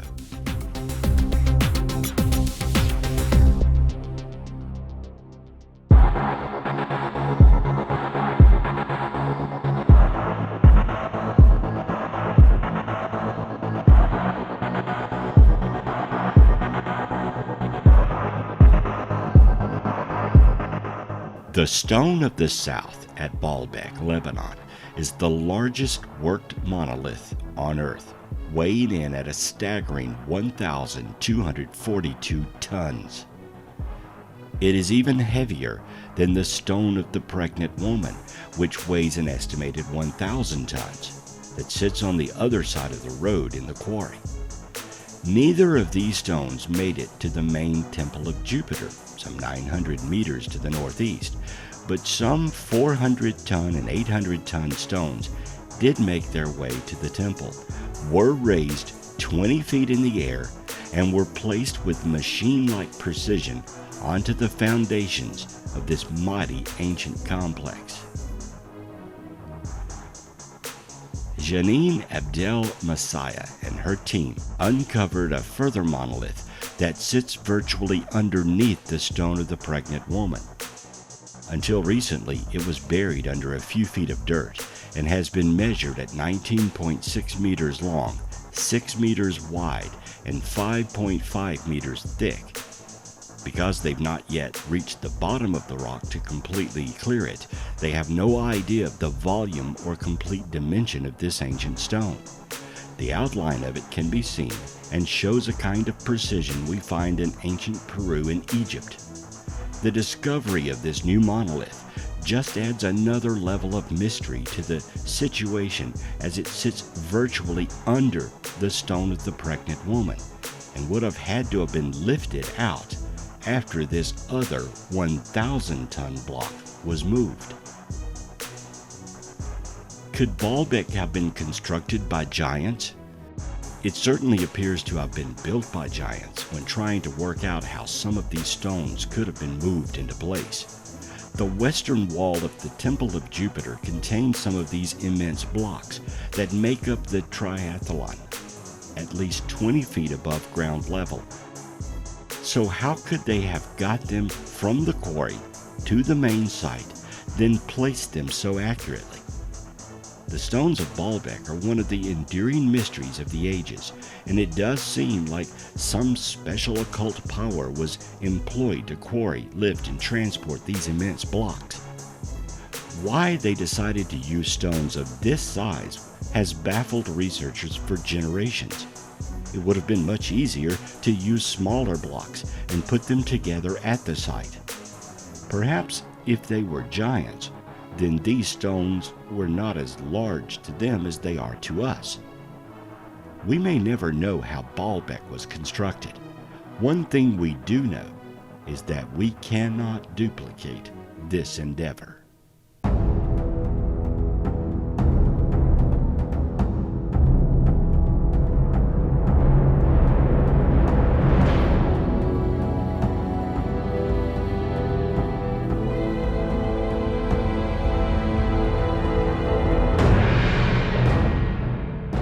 How is it that the Sumerians and Egyptians rose to become empires so quickly? Ancient Egyptian civilization emerged in the fertile Nile Valley, bounded on each side by harsh deserts. In Mesopotamia, now southern Iraq, the land between the Euphrates and the Tigris rivers, the first cities appeared on irrigated lands. Both resulted from the consolidation of political and economic power. Before 3100 BC, the Nile Valley held a series of competitive kingdoms. After centuries of unsettled conditions, Egypt became a unified river valley state under a leader named Narmer. Sumerian civilization in Mesopotamia was a patchwork of small city-states, each with their own aggressive rulers and patron gods or goddesses. All depended on irrigation, agriculture, and highly centralized government. In the case of Egypt, the pharaoh was supreme ruler, thought to be a living god. In Mesopotamia, city rulers known as lugals were considered to have divine powers. They were also skilled warriors. Who were these gods, and how did they manage to create such awesome empires when man was supposed to be little more than migrant nomads? We know much about modern history because these cultures left stone tablets with writing. Who taught these people to write? How to carve and work with stone, some stones being huge and heavy? Where did they get their knowledge of mathematics and architecture? Modern history marks these two cultures to be the beginning of what we today call civilization.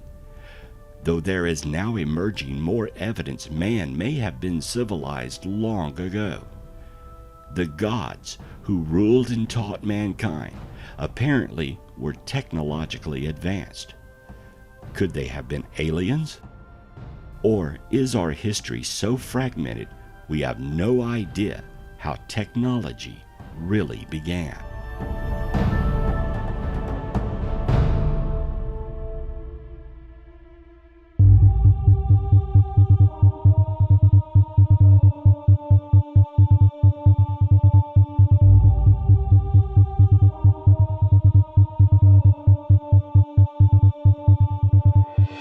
A less ancient discovery, but very important to modern culture, is the famous Shroud of Turin.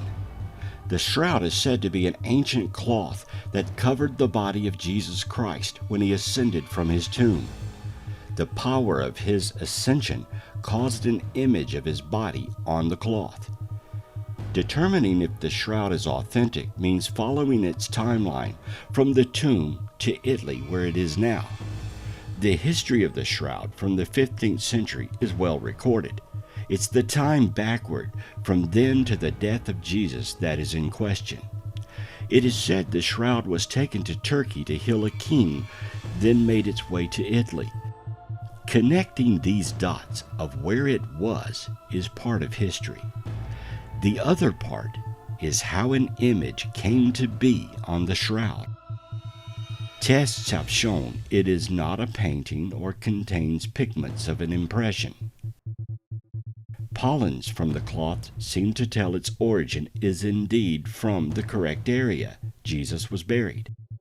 There are several reddish stains on the shroud suggesting blood, but it is uncertain whether these stains were produced at the same time as the image or afterwards. The image on the shroud appears like the negative of a photograph, though photography did not exist in the time of Jesus. The image clearly and accurately depicts the wounds on Christ and blood that flowed from them. Some believe the shroud is a simple forgery, while others point to the blood and other accurate points within the image and the cloth itself dating to the proper age.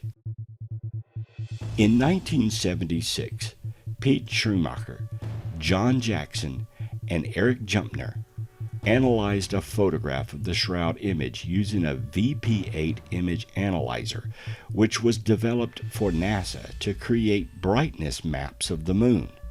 A brightness map interprets differences of brightness within an image as differences of elevation. They found that, unlike any photograph they had analyzed, the shroud image has the property of decoding into a three-dimensional image, when the darker parts of the image are interpreted to be those features of the man that they were closest to on the shroud, and the lighter areas of the image of those features that were farthest. The researchers could not replicate the effect when they attempted to transfer similar images using techniques of block print, engravings, a hot statue, and bas relief. The Shroud of Turin is either an accurate image of Christ on cloth, or it is the cleverest forgery ever constructed by an early man. In May of 2018, Turin's International Center of Sidenology held its annual meeting in Chambéry, France. The primary topic of discussion was a new reevaluation of its carbon dating.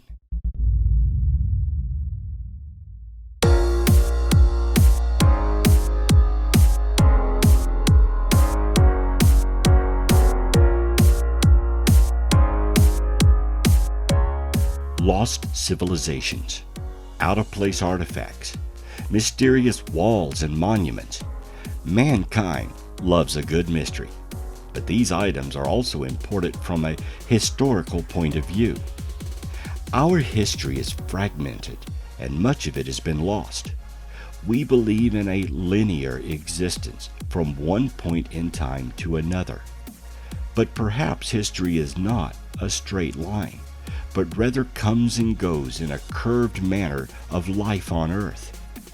Instead of thinking we have one history, perhaps we have had several, with man or some being like man evolving up to a point, then being destroyed and having to start all over again.